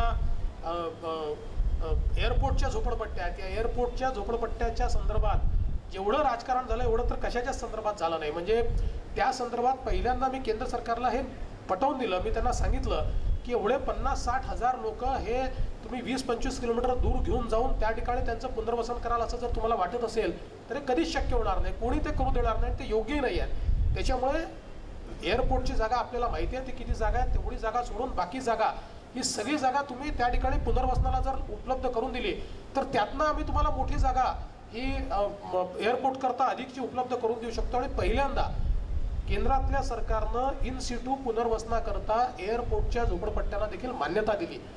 आता ही गोष्ट वेगळी आहे की काही लोकांना ते होऊ द्यायचं नाही, त्याच्यामुळे तिथलं सर्वेक्षणच करू देत नाही. आता सर्वेक्षण जर झालं नाही, किती झोपड्या आहेत जर माहीत नसेल तर इन सिटू त्या ठिकाणी कसं होणार आहे. पण ह्या सगळ्या माहिती आहे. म्हणजे आता अनेक राजकीय पक्ष असे आहेत की ज्या राजकीय पक्षांना आम्ही दाखवलं आहे की बघा केंद्र सरकारने आता मान्यता दिली आहे, इन सिटू करायचं आहे, याचं आपल्याला त्या ठिकाणी आता सर्वेक्षण करू द्या. पण त्या ठिकाणी दोन प्रकारच्या प्रवृत्ती आहेत. एक झोपडपट्टी दादा आहेत ज्यांचे इंटरेस्ट त्या ठिकाणी आहेत, त्यांना तर आम्ही पोलिसांच्या थ्रू निश्चितपणे टाईट करू शकतो. पण त्याच वेळी काही पॉलिटिकल पार्टीचे लोक जाऊन त्या ठिकाणी भडकवतात आणि सांगतात की तुम्हाला कुठेतरी 10 किलोमीटर दूर देणार आहे, 15 किलोमीटर दूर देणार आहे. खरं म्हणजे मी सांगितलं की 3 किलोमीटर मॅक्सिमम आणि बाकी सगळे म्हणजे जे इन सिटू होऊ शकतात ते सगळे इन सिटू आणि बाकी 3 किलोमीटरच्या आत असं सगळ्यांना त्या ठिकाणी पुनर्वसन देऊन हा जो आपला अतिशय मोठा जो झोपडपट्टीचा सगळा भाग आहे हा आपण कन्व्हर्ट करू शकतो. अशा प्रकारे शेवटी उंच जायचं म्हणजे काय, जर मुंबईमध्ये आपण मुंबई 37% बिल्डेबल आहे, 63% बिल्डेबल नाही आहे, तर तुम्हाला व्हर्टिकलच जावं लागेल. आता मुंबईमध्ये जर तुम्ही हॉरिझॉन्टल जायचं ठरवलं तर आयलँड सिटीत तुम्ही आयलँड सिटीत राहायचं आहे म्हणाल आणि व्हर्टिकली जायचं नाही म्हणाल तर मला असं वाटतं की त्याच्याकरता मग काकोडकर साहेबांना काही नवीन प्रयोग करून असे काही हवेतले घरं बांधता आले तर तेवढाच एक आपल्याला काहीतरी प्रयोग शोधून काढावा लागेल. पण तो अजून तरी शक्य झालेला नाही आहे. आणि म्हणून मला असं वाटतं की याच्यामध्ये प्रॅक्टिकल हा विचार केला पाहिजे. SRAच्या संदर्भातही आमचं सरकार आल्यानंतर हे जे 10-10, 15-15 वर्ष LOI घेऊन ठेवायचे आणि कामच करायचं नाही, मी सांगितलं सगळे LOI रद्द करा, सगळ्यांना नोटिसेस दिल्या, त्यांची LOI रद्द करायची सुरुवात केली. पहिल्यांदा मी आपल्याला सांगतो की 50,000 घरं आहे SRAच्या थ्रू. म्हणजे आपण जर मागच्या वर्षी आपण बघितलं तर नुसते LOI जात होते, कधी घरं मिळत नव्हती. गेल्या एका वर्षामध्ये 50,000 घरं SRAच्या माध्यमातून तयार झाली आहेत मुंबईमध्ये. यावर्षी त्याहीपेक्षा जास्त तयार होणार आहे.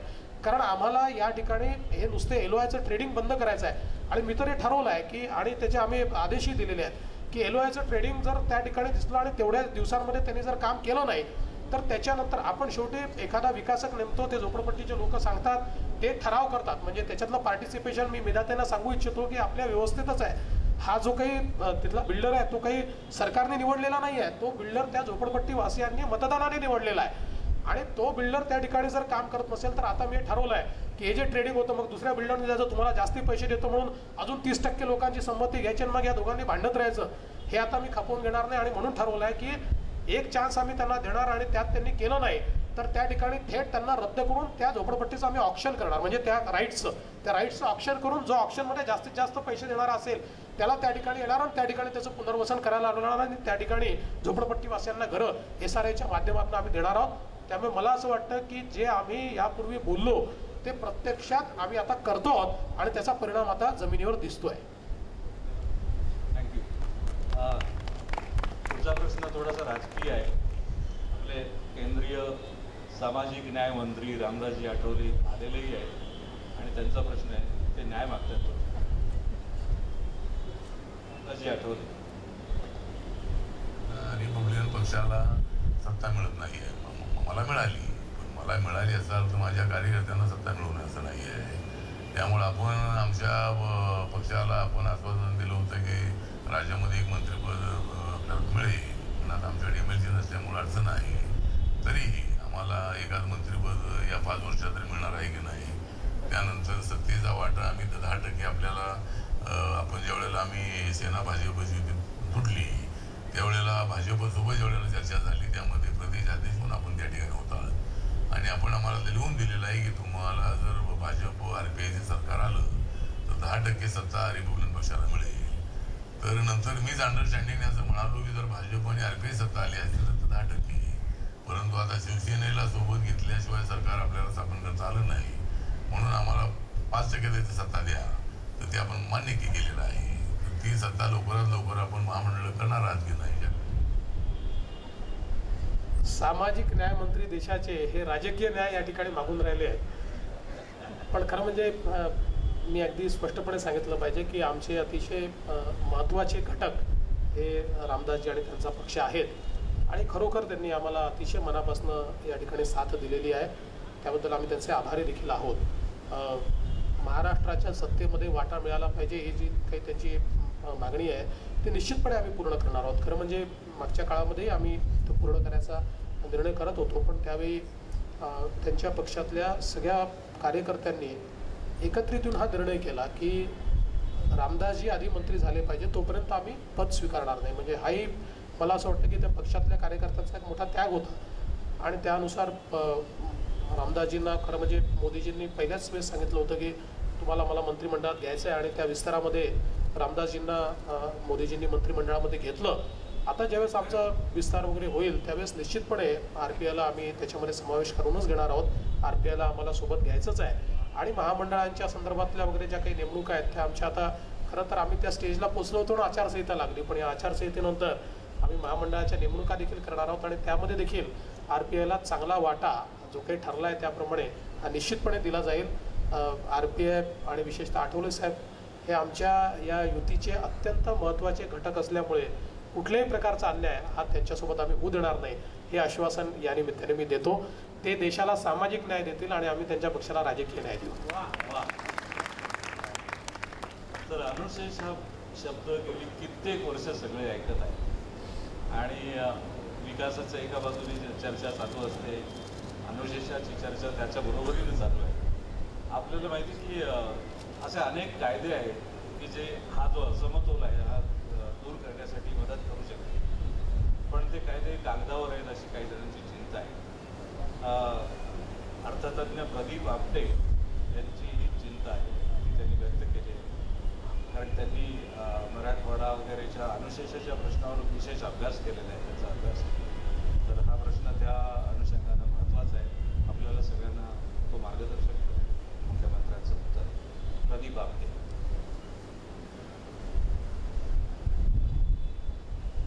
महाराष्ट्राच्या विकासामध्ये रस्ते आणि पाणी हे दोन सर्वात महत्त्वाचे कळीचे प्रश्न आहेत. याच्याबद्दलचे माझे 3 प्रश्न आहेत. एक, जलसंसाधन कायदा हा आजपर्यंत फक्त कागदावरतीच आहे, त्याला मूर्त जिवंत स्वरूप कधी आणले. चितळे समिती, बक्षी समिती असे लागोपाठ 4 अहवाल आता अभिप्रेत आहेत. त्याच्याबद्दल महाराष्ट्र सरकार पुढच्या 2 वर्षात काय कारवाई करणार? आणि तिसरं, केळकर समितीनं विदर्भ आणि मराठवाडा यांच्या विकासासाठी म्हणून जे रस्त्यांचं जाळं, वेगवेगळ्या प्रकारच्या पायाभूत सुविधांचं जाळं जे प्रस्तावित केलं होतं त्याबद्दल महाराष्ट्र सरकारची आता काय भूमिका आहे?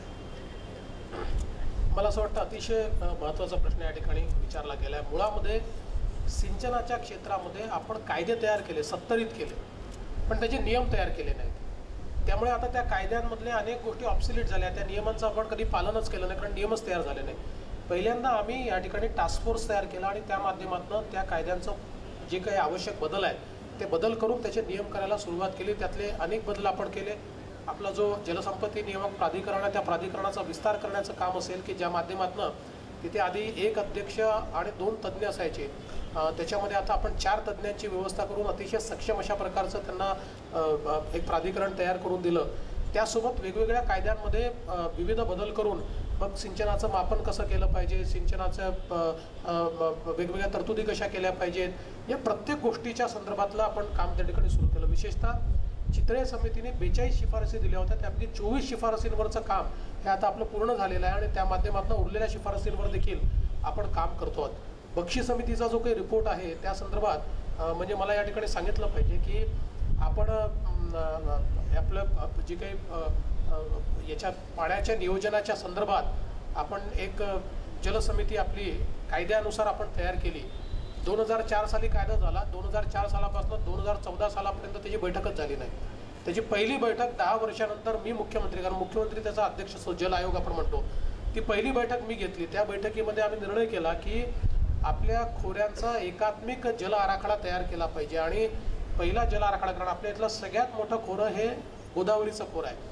त्याच्यामध्ये जवळजवळ 29 आपले उपखोरी आहेत. आता आपण गेल्या 1-1.5 वर्षामध्ये खूप मेहनत करून या 29ही उपखोऱ्यांचा आराखडा तयार करून आता त्या आराखड्यांवर त्याची एक अंतिम समिती तयार केली आहे, जी बक्षी कमिटी आहे, ज्या कमिटीने आता त्याला अंतिम मान्यता द्यायची आहे.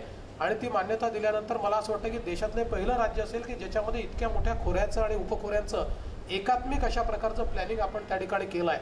आणि हे करत असताना ज्या प्रकारे ऑस्ट्रेलियामध्ये मरे डार्लिंग बेसिन आहे, या बेसिनचं प्लॅनिंग हे जगातलं सर्वोत्तम प्लॅनिंग मानलं जातं. त्यांचे इनपुट्स आम्ही घेतले, त्यांच्याशी आम्ही MOU केला, त्यांच्याकडनं माहिती आम्ही घेतली आणि त्यांनी ज्या प्रकारे वॉटर एन्टायटलमेंटचं प्लॅनिंग केलं आहे तशा लेवलचं प्लॅनिंग या बेसिनचं आम्ही करतोय. याच्यानंतर मग आपले जे उर्वरित खोरे आहेत त्यांचाही एकात्मिक जो काही आराखडा आहे तो आराखडा आपण तयार करणार आहोत आणि त्यातनं एक ज्याला आपण जलाचं इंटिग्रेशन म्हणतो ते आपण करणार आहोत. यासोबत अनेक महत्त्वाचे निर्णय आम्ही त्याच्यामध्ये घेतले आहेत. विशेषतः जे काही सिंचनाचे प्रकल्प आहेत ते पूर्ण करण्याच्या संदर्भात, विदर्भ आणि मराठवाड्यातले प्रकल्प पूर्ण करण्याच्या संदर्भात मोठ्या प्रमाणात आम्ही काम हातामध्ये घेतलं. जवळजवळ 100 प्रकल्पांना फेर प्रशासकीय मान्यता त्या ठिकाणी दिली आणि ती देत असताना त्याकरता 2 लेवलच्या कमिटीज तयार केला. एक विभागीय स्तरावर, दुसरी state level technical advisory committee तयार केली. यातनं प्रत्येक प्रकल्पाचं मूल्यमापन करून किमती वाढल्या तर त्या का वाढल्या, त्या योग्य आहेत की नाही, तो प्रकल्प फिजिबल आहे की नाही, ज्या चुका मागच्या काळात झाल्या होत्या त्या चुका दूर करून त्याला पुन्हा फेर प्रशासकीय मान्यता देऊन त्या कामाची सुरुवात आपण केली. जवळजवळ केंद्र सरकारने देखील 20,000 कोटी रुपये 24,000 कोटी रुपये आपल्याला कर्जाच्या माध्यमातून आणि अनुदानाच्या माध्यमातून त्याकरता उपलब्ध करून दिले. आणि त्यातनं मोठ्या प्रमाणात हे सिंचनाचं काम सायंटिफिकदृष्ट्या आपल्या राज्यामध्ये होत आहे. पहिल्यांदा आम्ही पॉलिसी केली की केवळ ओपन कॅनलनी नाही तर आपल्याला क्लोज पाईपलाईननी देखील या ठिकाणी सिंचन करता येईल, त्याचे प्रकल्प आपण तयार करणं सुरू केलं. मराठवाड्यामध्ये वॉटर ग्रीड तयार करायचं काम आता आपण हातामध्ये घेतो आहोत की ज्यातनं पाण्याचं महत्तम अशा प्रकारचा उपयोग आपल्याला ऑप्टिमम युटिलायझेशन करता येईल, तेही काम आपण करतो आहोत. त्यासोबत रस्त्यांच्या संदर्भात या ठिकाणी मला सांगितलं पाहिजे की विदर्भ मराठवाड्यामध्ये मोठ्या प्रमाणात रस्त्यांचं जाळं आम्ही तयार करतो. पण त्याचवेळी मी माननीय आपले केंद्रीय मंत्री गडकरी साहेब यांचं अभिनंदन करेन आणि त्यांचे आभार मानेन की त्यांनी इतक्या मोठ्या प्रमाणात आपल्या विदर्भ मराठवाड्यातल्या आणि महाराष्ट्रातल्या रस्त्यांना राष्ट्रीय महामार्गाचा दर्जा दिला. म्हणजे आपण जर बघितलं तर देशाच्या निर्मितीपासून महाराष्ट्रामध्ये राष्ट्रीय महामार्गाचं जाळं हे 6,000 किलोमीटरचं होतं आणि माननीय गडकरी साहेबांनी गेल्या 1.5 वर्षामध्ये आपल्या ज्या रस्त्यांना राष्ट्रीय महामार्ग म्हणून मान्यता दिली आणि नुसती मान्यता दिली नाही तर त्याला निधी देखील उपलब्ध करून दिला, ते 22,000 किलोमीटर आहे. त्याच्यामुळे इतक्या मोठ्या प्रमाणात रस्त्यांचं जाळं विदर्भ मराठवाडा आणि महाराष्ट्रात उभं राहणार आणि हे सगळे राष्ट्रीय महामार्गाच्या दर्जाचे रस्ते उभे राहिल्यामुळे मला असं वाटतं की पुढच्या 2 ते 3 वर्षामध्ये रस्त्यांच्या बाबतीत विदर्भ मराठवाडा आणि महाराष्ट्र हे देशाच्या खूप पुढे जाणार आहे. एकीकडे आम्ही प्रमुख रस्ता हा राष्ट्रीय आपला जो Nagpur Mumbai communication super expressway तयार करतोय आणि त्याचे सगळे जोड रस्ते हे राष्ट्रीय महामार्गाच्या माध्यमातून आपण जोडतोय. त्यामुळे या रस्त्यांचं मोठं इंटिग्रेशन जे आहे ते आपण करतो आहोत आणि जी काही त्या ठिकाणी केळकर कमिटीच्या अहवालाचा उल्लेख झाला तर तो तर आता आमच्या मंत्री कमिटीकडे आहे, त्याच्यावर ते कारवाई करतायत. पण त्यातल्या ज्या प्रमुख शिफारसी रस्त्यांच्या वगैरे संदर्भात आहे त्याचा बॅकलॉग कॅल्क्युलेट करून त्या बॅकलॉगला रोड प्लॅनमध्ये आणून तो रोड प्लॅन इम्प्लिमेंट करण्याचं काम हे ऑलरेडी सरकारने सुरू केलेलं आहे. त्यामुळे रस्त्यांचा बॅकलॉग हा माननीय गडकरी साहेबांच्या मदतीनं आणि राज्य सरकारने आता 10,000 कोटी रुपयाचे रस्ते हायब्रिड ॲन्युटीवर आम्ही त्या ठिकाणी आता 10,000 किलोमीटरचे रस्ते हे हायब्रिड ॲन्युटीवर आम्ही हातामध्ये घेतले आहेत. त्यामुळे राज्य रस्ते, केंद्र रस्ते आणि ग्रामीण रस्त्याकरता आम्ही मुख्यमंत्री ग्रामसडक योजना तयार केली आहे, तशी ग्रामीण रस्ते आणि पांधन रस्त्याकरता पालकमंत्री पांधन रस्ते योजना तयार केली आहे. अशा सगळ्या प्रकारच्या रस्त्यांवर मोठ्या प्रमाणात इन्व्हेस्टमेंट करून महाराष्ट्रातलं रस्त्याचं जाळं आम्ही अतिशय मजबूत या ठिकाणी तयार करतो. पुढचा प्रश्न स्पष्ट आहे, म्हणजे स्वयंस्पष्ट आहे. हा प्रश्न आहे प्रसाद पुरंदर यांचा. ते स्वतः साहसी खेळांचे संयोजक आहेत. त्यामुळे पुढचा प्रश्न प्रसाद पुरंदर यांचा. देवेंद्रजी नमस्कार. गेल्या 15 वर्षात महाराष्ट्रामध्ये सर्वच वयोगटातल्या लोकांचा ऍडव्हेंचर स्पोर्ट्सच्या वेगवेगळ्या क्रीडा प्रकारांमधला सहभाग हा अत्यंत लक्षणीय आहे असं आपल्याला दिसून येतं आणि अर्थातच तो दिवसेंदिवस वाढत जाईल याची देखील खात्री वाटते. पण आजच्या तारखेला महाराष्ट्रामध्ये संघटित स्वरूपात ऍडव्हेंचर स्पोर्ट्सचं आयोजन होताना कमी प्रमाणात दिसतं. महाराष्ट्राची भौगोलिक आणि नैसर्गिक पार्श्वभूमी ही अत्यंत समृद्ध आहे, आपण सगळे जाणतोच. ज्याप्रमाणे न्यूझीलंड सारख्या देशांनी त्यांच्या भौगोलिक आणि नैसर्गिक परिस्थितीचा पुरेपूर उपयोग करून घेऊन न्यूझीलंडचं जगाच्या नकाशावरती ॲडव्हेंचर डेस्टिनेशन किंवा ॲडव्हेंचर हब असं एक स्थान निर्माण केलं. त्याचप्रमाणे महाराष्ट्राचं देखील जगाच्या नकाशावरती ॲडव्हेंचर डेस्टिनेशन असं स्थान निर्माण करण्याचा आपला काही मानस आहे का? आणि त्याचबरोबर आणखीन एक, महाराष्ट्राचं ॲडव्हेंचर स्पोर्ट्स ह्या प्रकाराबद्दलच निश्चित असं काही धोरण आहे का, किंवा यापुढे आपण असं काही धोरण आखणार आहात? महाराष्ट्राने आपलं जे क्रीडा धोरण 2012 साली आखलं त्याच्यामध्ये ॲडव्हेंचर स्पोर्ट्सचं धोरण महाराष्ट्राने घोषित केलं. ते धोरण घोषित झाल्यानंतर आमचं सरकार आल्यानंतर त्या धोरणावर आम्ही कारवाईची सुरुवात केली. आणि हे खरं आहे की ॲडव्हेंचर स्पोर्ट्समध्ये महाराष्ट्र हा खूप पुढे जाऊ शकतो, कारण सगळ्या प्रकारचं ॲडव्हेंचर्स आपल्याकडे उपलब्ध आहेत. महाराजांचे किल्ले आहेत, पर्वत आहे, समुद्र आहे, दऱ्या आहेत, जे पाहिजे ते महाराष्ट्रामध्ये आहे. आणि म्हणून आपण त्याच्या संदर्भातली कारवाई सुरू केली. आपण ॲडव्हेंचर टुरिझमच्या संदर्भातलं एक हब हे रामटेकमध्ये तयार करतो आहे. त्या ठिकाणी 7 हेक्टर जागा ही आता ॲडव्हेंचर टुरिझम हब करता राज्य सरकारने दिलेली आहे. आता 7 कोटी रुपये कन्स्ट्रक्शनला दिलेले आहेत आणि त्याचा एक बृहद आराखडा तयार करून ते एक हब त्या ठिकाणी आपण तयार करतो आहे. दुसरं आपण हब हे नाशिकमध्ये अंजनेरी पर्वताच्या पायथ्याशी त्या ठिकाणी आपण तयार करतो आहे की ज्या ठिकाणी विशेषतः माउंटेनिअरिंग वगैरे हे जे काही स्पोर्ट्स आहेत त्याच्या संदर्भातलं ते प्रामुख्यानं प्रशिक्षण केंद्र असणार आहे. आणि त्याच्या बाजूलाच आपण जे काही जिल्हा क्रीडा संकुल तयार करतो आहे त्या जिल्हा क्रीडा संकुलाची थीम ही ॲडव्हेंचर स्पोर्ट्स बेस अशा प्रकारची थीम आपण घेतलेली आहे. याच्या व्यतिरिक्त आपल्याला माहिती आहे की स्कुबा डायव्हिंगचं सेंटर देशातलं पहिलं हे आपण कोकणामध्ये त्या ठिकाणी सुरू केलं आणि ते फंक्शनल झालेलं आहे. त्यामुळे ॲडव्हेंचर स्पोर्ट्सच्या संदर्भात आपण मोठ्या प्रमाणात ॲक्टिव्हिटीज त्या ठिकाणी सुरू केलेल्या आहेत. पॅराग्लायडिंग असेल, सेलिंग असेल, या सगळ्या गोष्टी या आपण सुरू केलेल्या आहेत आणि नजीकच्या काळामध्ये निश्चित त्याच्यामध्ये आपल्याला वाढ झालेली दिसेल आणि त्याची एक निश्चित अशा प्रकारचं धोरण हे आम्ही आखून त्या संदर्भातली कारवाई सुरू केलेली आहे. धन्यवाद. अतुल कुलकर्णींचं नाव अभिनेता म्हणून आपल्या सगळ्यांना माहिती आहे, पण त्या अभिनेत्यामध्ये एक वेगळा संशोधक पण दडलेला आहे. शिक्षक, मुलं, पालक यांच्यातल्या नात्यांचा खूप चांगला अभ्यास ते सतत करत असतात. त्यांचा पुढचा प्रश्न मुख्यमंत्र्यांसाठी त्याच संदर्भातला आहे. अतुल कुलकर्णी.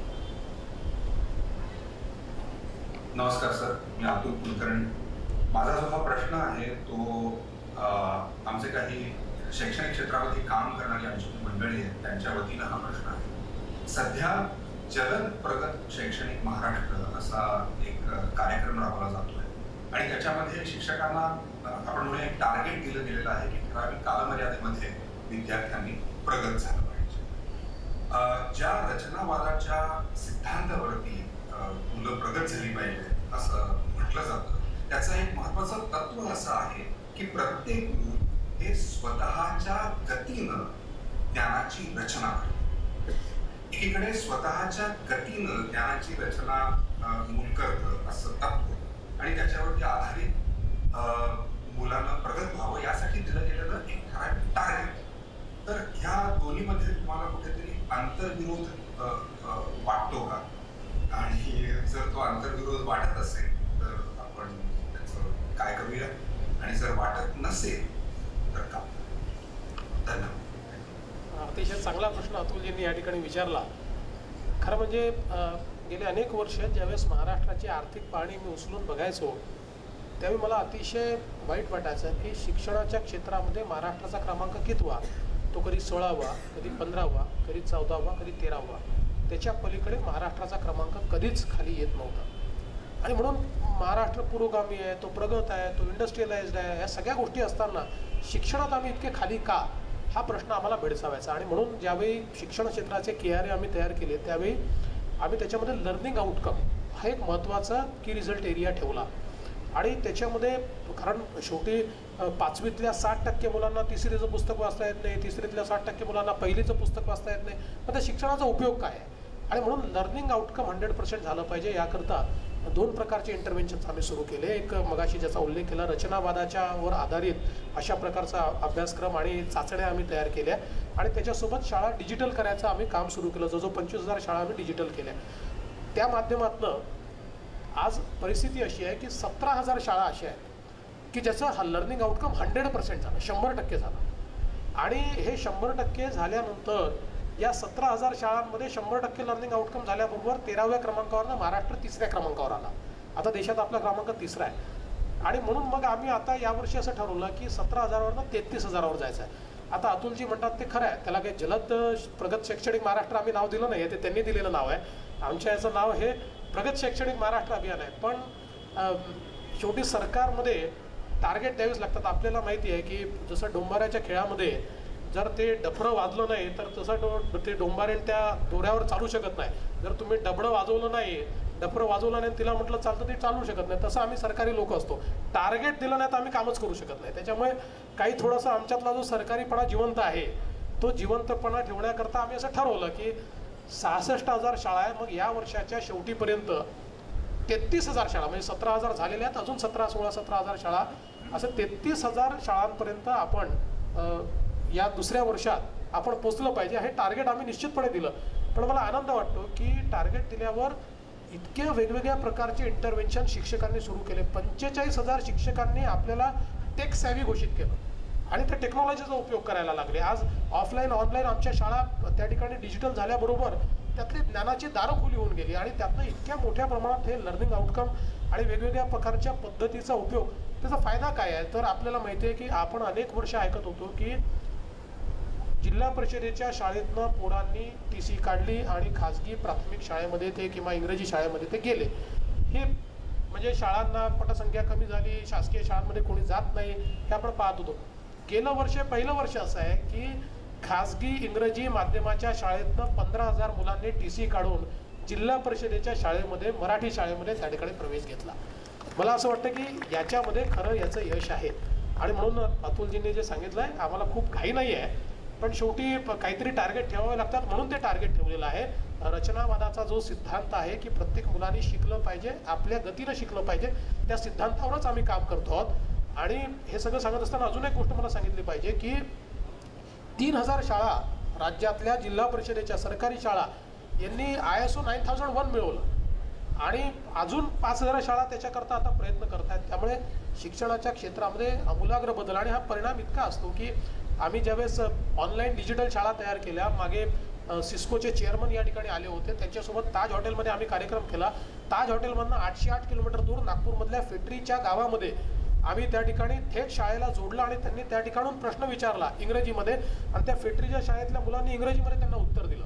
त्यामुळे ते इतके आश्चर्यचकित झाले की तिथनं बाहेर पडल्यावर ते असं म्हणाले की ज्या गतीनं तुम्ही IT चा उपयोग करताय, आम्हाला असं वाटतं की तुम्ही अमेरिकेला मागे सोडा, असे त्यांचे त्या ठिकाणी उद्गार होते. म्हणून मला असं वाटतं की खूप मोठ्या प्रमाणात हा परिणामकारक बदल आम्ही या ठिकाणी करतोय. माझे जे सहकारी आहेत विनोद तावडे, त्यांचंही मी अभिनंदन करेन की त्यांनी खूप स्वतः त्याच्यामध्ये लक्ष घातलेलं आहे आणि चांगल्या प्रकारचा परिणाम यातनं आम्ही साधायचा प्रयत्न करतोय.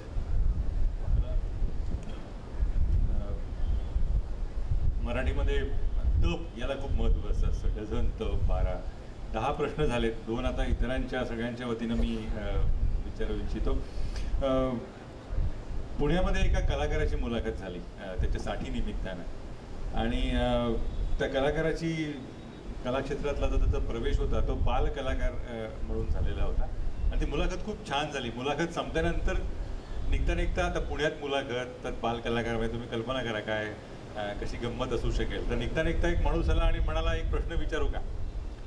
तर ते उदार होता तो कलाकार, म्हणाला हरकत नाही विचार ना. त्यांनी प्रश्न विचारला. काय प्रश्न विचारला असेल तसा प्रश्न मला यांना विचारायचा नाही, तो पण प्रश्न फक्त सांगतो. तो त्या कलाकाराला त्या पुण्यातल्या मुलाखतीमध्ये मुलाखत संपल्यानंतर त्या आलेल्या व्यक्तीने एकच प्रश्न विचारला, सर मोठं झाल्यावर काय करणार. 60ची मुलाखत होती. तसा प्रश्न मला त्या अनुषंगाने इथे विचारायला आवडेल की हा इथल्या जवळपास बसलेल्या प्रत्येकाच्या मनातला प्रश्न आहे की याचा पुढचा टप्पा देवेंद्र फडणवीस यांचा दिल्लीच्या राजकारणामधला असेल का. आताच एक नावं जी सुरू झालेली आहेत की देशातलं एक मोठं नाव तिथे जाणार आहे महाराष्ट्रातनं. तुम्हाला काय सांगायला आवडेल त्या विषयावर. काही वर्ष तर मुंबईत राहू द्या, महाराष्ट्रामध्ये करण्यासारखं खूप आहे. महाराष्ट्राची जबाबदारी मिळालेली आहे. बघा राजकारणामध्ये आज जगायचं असतं आणि मिळालेला प्रत्येक क्षण हा ताकदीनं वापरायचा असतो. तो वापरायचा मी प्रयत्न करतो. भविष्याचा फार विचार करायची आवश्यकता नाही. ज्या दिवशी नागपुरात राजकारण सुरू केलं त्या दिवशी असं वाटलं नव्हतं नगरसेवक होईल, ज्या दिवशी नगरसेवक झालो वाटलं नव्हतं महापौर होईल, ज्या दिवशी महापौर झालो तर वाटलं नव्हतं आमदार होईल, आमदार झालो तर कधी मंत्री होईल वाटलं नव्हतं. आपण काम करत राहायचं, कामातनं जी काही जबाबदारी आहे त्या जबाबदारीला न्याय देत राहायचा, पलीकडचा विचार करायचा नाही. आज तरी माझ्या मनात मुंबई आणि महाराष्ट्राचा विचार आहे, दिल्लीचा विचार नाही. एक प्रश्न हा राजकारणाशी संबंधित नाही आहे, त्यांच्या मुख्यमंत्री पदाच्या कारकिर्दीशी संबंधित नाही आहे, पण एक व्यक्ती या नात्याने संबंधित आहे. इथे बसलेल्या जवळपास प्रत्येक पुरुषाला तो भेडसावला असेल. मध्यंतरी एक व्हॉट्सअपवरती असा मेसेज आला होता, कोलंबस मराठी असता तर तो जेव्हा अमेरिका शोधायला निघाला तेव्हा त्याची बायको विचारते तुम्हाला जायलाच हवं का, तुमच्याशिवाय कोणी नाहीच का, पिणार असालच तिथे, वेळ घालवणार असाल, काय अडले का, नाही शोधलीत तुम्ही अमेरिका तर काय बिघडेल, असं सगळे ते 10-12 प्रश्न झाले. शेवटी ते कोलंबस म्हणाला, मराठी कोलंबस, मरू दे मी जातच नाही. तसं तुमचं मध्यंतरी झालं होतं की ते 2-2:30 वाजतात रोज घरी जायला, परवासुद्धा तुमचा रात्री 2-5चा मेसेज होता जागे आहात का वगैरे वगैरे. हा सगळा रोजचा दौरा, गडबड, पळापळ सगळी सुरू आहे. घरनं कधी फार झालं जरा आता बसा घरी, काय अडलंय का वगैरे असं कधी होतं का? कधी त्या थोडं नाराजीचा सूर येतो? ज्याला आपण गिवअप म्हणतात ना तसं गिवअप झालं आहे, आता ती अडचण राहिलेली नाही. आणि आम्ही दोघांचंही आमचं क्षेत्र ठरलेले आहेत, तिच्या क्षेत्रामध्ये तिला जे करायचं आहे ती करते, माझ्याकडनं कुठलंही बंधन त्याच्यावर नाही आणि टाकण्याचं कारणही नाही. आपण 21व्या शतकामध्ये आहोत, त्यामुळे बंधन टाकलं तरी कोणी मानत बिनत नाही, त्याच्यामुळे आपण आपलं समाधान करून घ्यायचं की मी बंधन टाकलेलं नाही वगैरे.